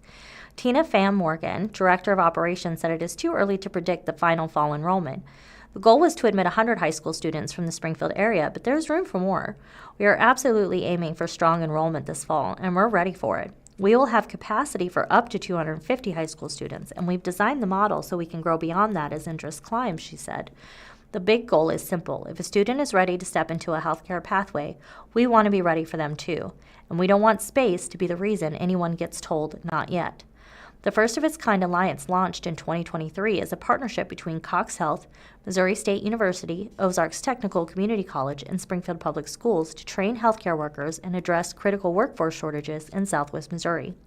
By working together, the institutions vowed to reduce barriers and offer affordable options. Currently, the alliance is serving more than 600 high school and college students in various partner programs and campuses. Representatives from MSU and Ozarks Tech provided spring enrollment numbers and a preview of applications from upcoming cohorts. In some of these situations, we're talking about demand 2 or 3 times the size of the classes we have today, said Max Butow, President and CEO of Cox Health. Fam Morgan said the Alliance has applicants from all 5 SPS high schools, plus Nixa, the Republic, and Logan Rogersville for the next year. The Alliance is exploring options in Bolivar, including the possibility of establishing a hub in Polk County. The Middle College program, which allows students to complete high school and college courses at the same time, offers a general health science track and training to become a certified nursing assistant or emergency medical technician. It is located on the Ozarks Tech campus. The health-related middle college programs will move to the Alliance headquarters at Cox North at the start of the 2026-27 year. To create space for those students and others, the Alliance embarked on a $15 million renovation to revamp about 50,000 square feet on multiple floors. Once the Cox North renovation is complete, the Alliance will have a total footprint of 130,000 square feet, including a new dining hall, 13 new education spaces, and lounges for study and collaboration. Rob Rector, Executive Vice Chancellor of Administrative Services at Ozarks Tech, said revamping the space was presented challenges, but progress is being monitored closely.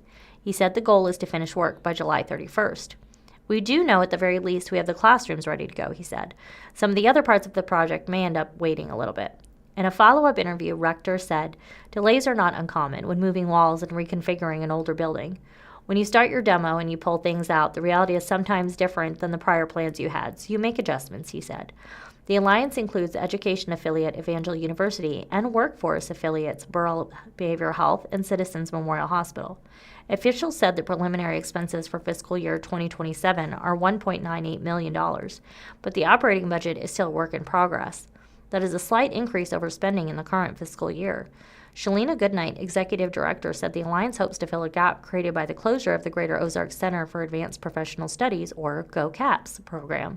The Springfield-based program, which ends in May, offered hands-on exploration in different career paths, including medicine and healthcare, to high school juniors and seniors.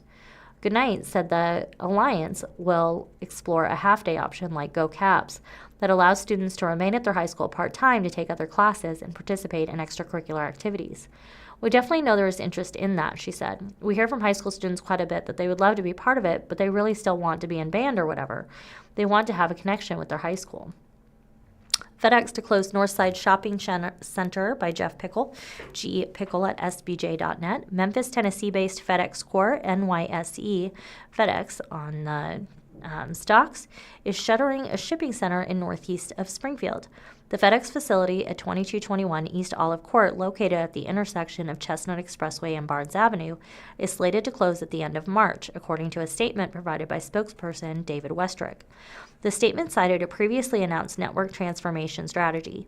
Team members at the facility were notified several months ago, and certain employees will be offered other roles within the company, the statement reads. These decisions are never taken lightly and reflect our commitment to supporting affected employees through job placement assistance, relocation aid, or severance as applicable, while transforming our network and continuing to provide an outstanding experience for our customers. The statement indicates customers who use the facility for drop-off services can access the location at 1722 South Glenstone Avenue moving forward. FedEx's website lists 7 Springfield locations, including the closing facility that offers shipping assistance. The roughly 20,000 square foot FedEx building on East Olive Court is owned by 2221 East Olive Court, LLC, according to Greene County Assessment records. Let's see what else we can find.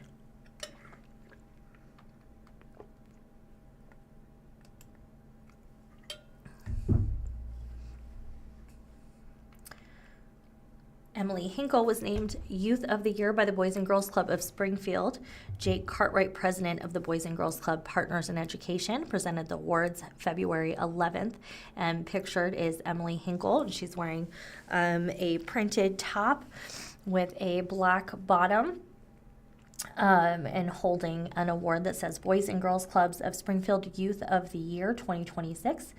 And she has glasses and blonde hair.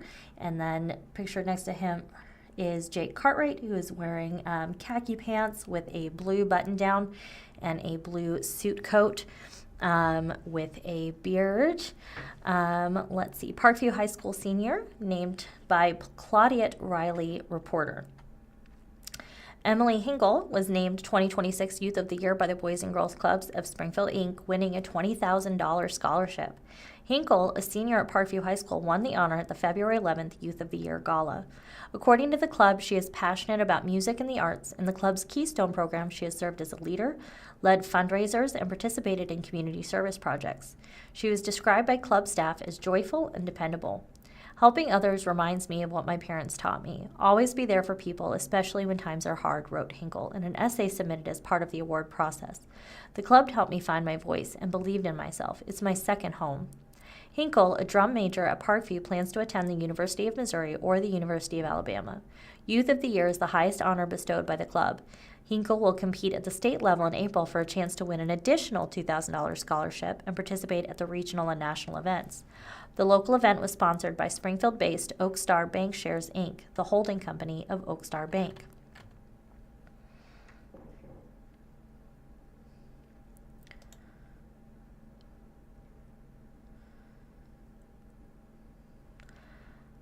Agreements that allow local police to work with ICE skyrocket. Agreements between Immigration and Customs Enforcement and local law enforcement that allow officers to make federal immigration arrests have increased by 950% in the first year of President Donald Trump's second term, according to a new analysis of ICE data. As of January 26, there were 1,168 agencies with officers trained to help ICE, up from 135 during the Biden administration and 150 at the end of Trump's first term, according to the analysis by FWD.US, a nonpartisan policy organization. State and local police agencies and sheriff's departments potentially stand to gain between $1.4 billion and $2 billion this year if they agree to participate because of the large infusion of cash from Trump's One Big Beautiful Bill, the organization predicted.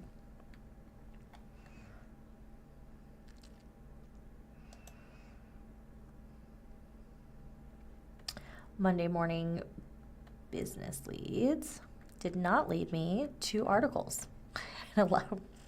Got me to links. Branson Chiefs partnership set to end 2 years early by Mike Cullinan.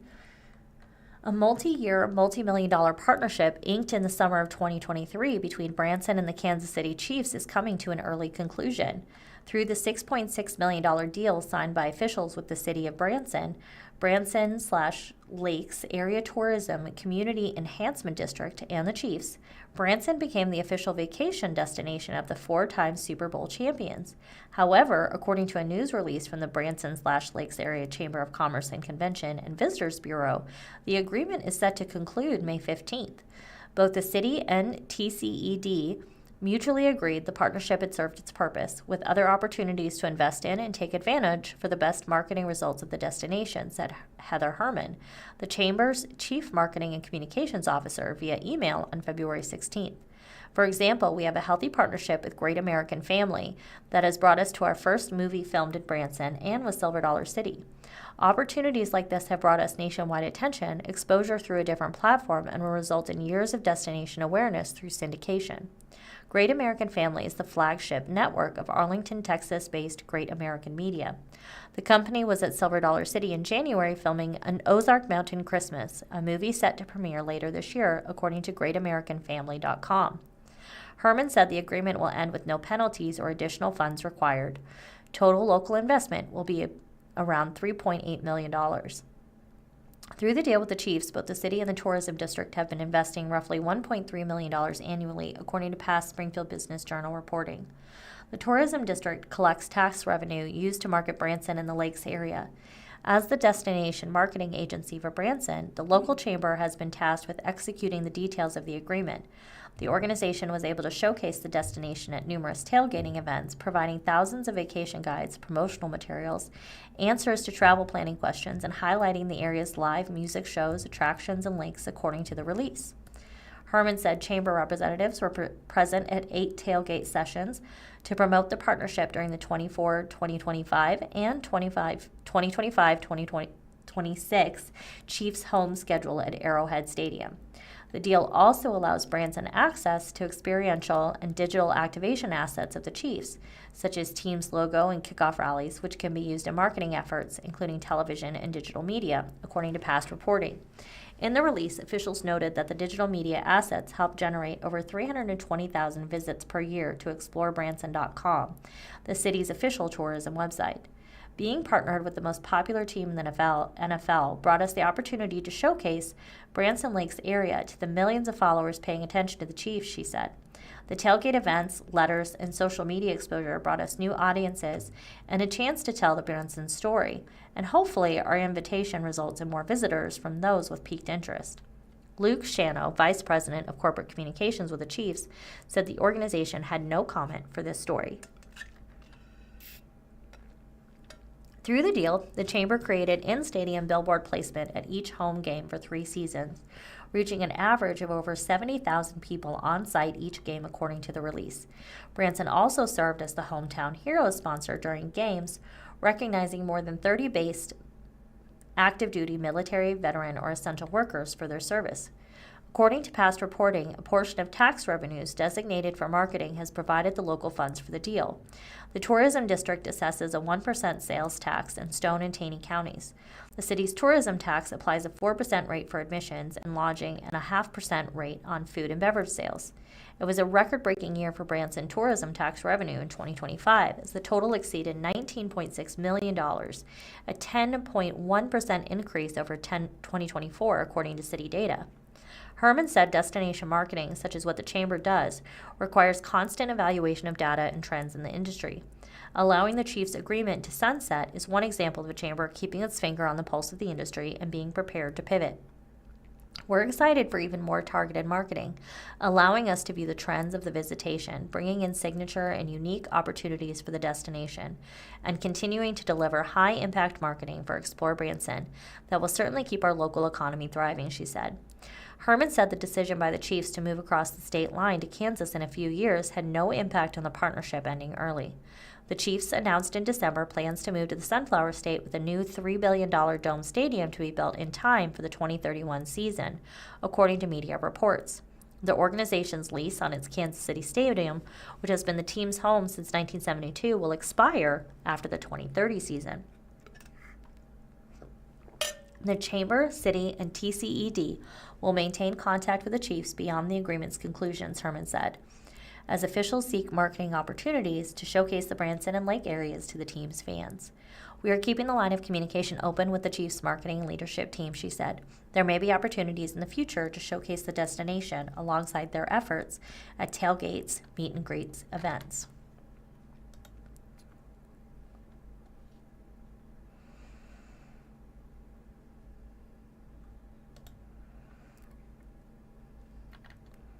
All right. Let's see.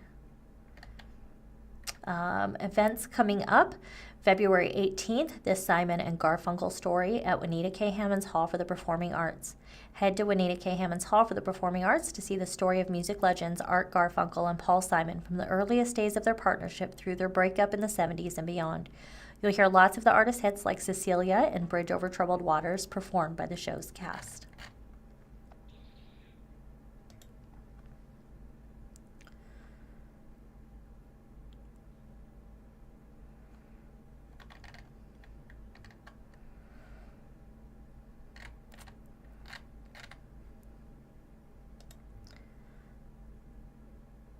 Let's see, we have the top doctors in Southwest Missouri back in July. But in case you're looking for new health care, the top doctors in 2025 as part of the Medical Review Board members. The Medical Review Board includes Dr. Troy Karen, Ozarks Healthcare Orthopedics and Spine, Dr. Jeffrey Stanczyk, Mercy Clinic OBGYN, Dr. David Merriman, Mercy Orthopedics, Dr. Mark Walterschken, CMH Urology Surgical Clinic, Dr. Charles Woodall, Cox General Health Surgery, Dr. Robert Shaw, the Center for Plastic Surgery, Dr. Michael Swan, Swan Dermatology Partners, Dr. Matthew Simpson, Mercy General. I know this is a earlier article, but I figure, you know what, might as well let you know what's going on in case you are looking in the new year. Top Doctors is an annual nomination-based project in which we ask physicians in the Southwest Missouri area to vote for doctors in various specialties. The list is a service to our readers, giving them a doctor's perspective regarding the top doctors in dozens of specialty areas. The list is intended to allow patients to see and celebrate their doctors who make the list. It also gives healthcare seekers a place to see doctors highlighted for achievement and reputation, and be a great tool for finding the right doctors for their needs. To complete the nomination project, 417 Magazine contracted Data Joe Research to conduct nominations using an online ballot for collecting, vetting, and tallying the votes. Data Joe Research is a survey research company specializing in data collection and verification, and conducts various nominations across the United States on behalf of publishers. We recognize that there are many good doctors who are not shown in this representative list. This is only a sampling of the huge array of talented professionals within the region. Inclusion in the list is based on the opinions of responding doctors in the region and the results of our research campaign. We take time and energy to ensure fair voting, although we understand that the results of this survey nomination are not an objective metric. We certainly do not discount the fact that many, many good and effective doctors may not appear on the list. Meeting needs. You have Caring for Medical Needs with Watered Garden Ministries. Dr. Russell L. Kennedy focused on allowing students to develop their own passion for giving back. Raising Awareness with Dr. Jose M. Dominguez. He finds inspiration for making time to volunteer. Preserving Nature. We have Dr. Clara N. Applegate on preserving of local parks. Dr. Taylor Peterson talks about providing peace. And I am looking for the list of top doctors. Here we go. So those were other articles. Addiction Medicine winner, Mark Luther Carlson at Cox Health Center for Addictions. We have Allergy and Immunology winner, Brett William Hronick. Runners-up, Sylvia Hubner, Allergy and Asthma of Springfield. William Samuel Mika at Cox Health Allergy. And Mintu Nakli at Cox Health Allergy. For anesthesiology, the winner is Ralph C. Bethia. Geriatric Medicine winner, Ovius Zubair at Cox Health Advantage Care, Springfield. Gynecologic Oncology, the winner is Albert James Bonebreak at Cox Health Gynecological Oncology in Springfield. Runners-up are Molly Green-Wade at Cox Health Gynecology Oncology, Springfield, and Marsha Lynn Hernandez, Mercy Oncology. Hematology Oncology winner is Jessica Nicole Snyder. Breast Cancer Oncology Medical winner is Jessica Nicole Snyder at Mercy Cancer and Hematology, Chubb O'Reilly Cancer Center.